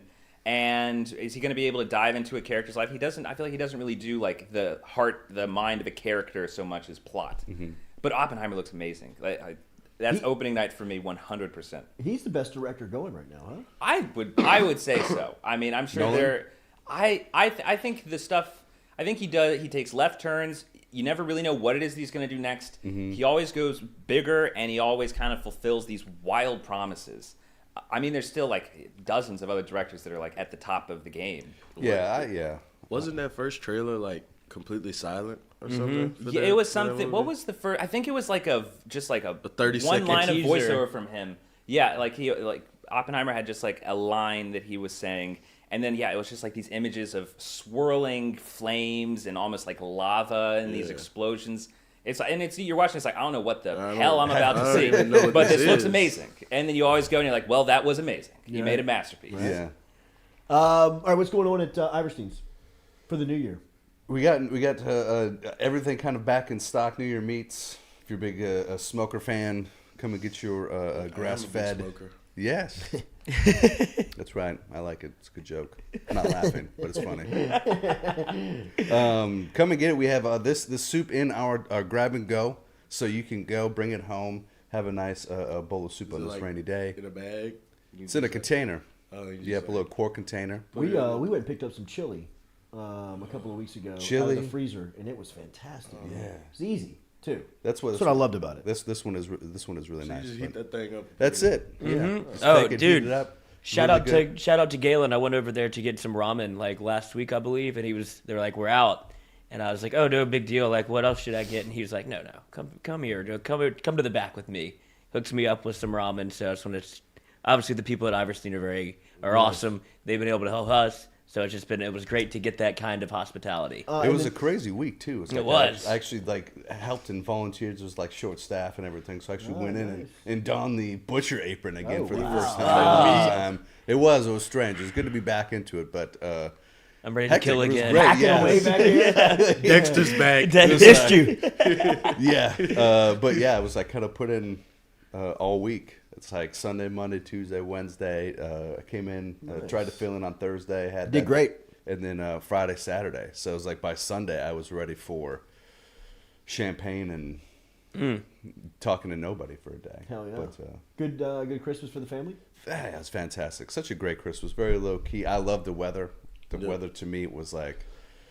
It was so key. It was perfect. But we had a nice little Christmas Eve gumbo at the in-laws. Beautiful. And then Sunday they came over and I cooked a tenderloin and a rack of lamb and some potatoes and had a Christmas fire going in the little solo stove. Nice.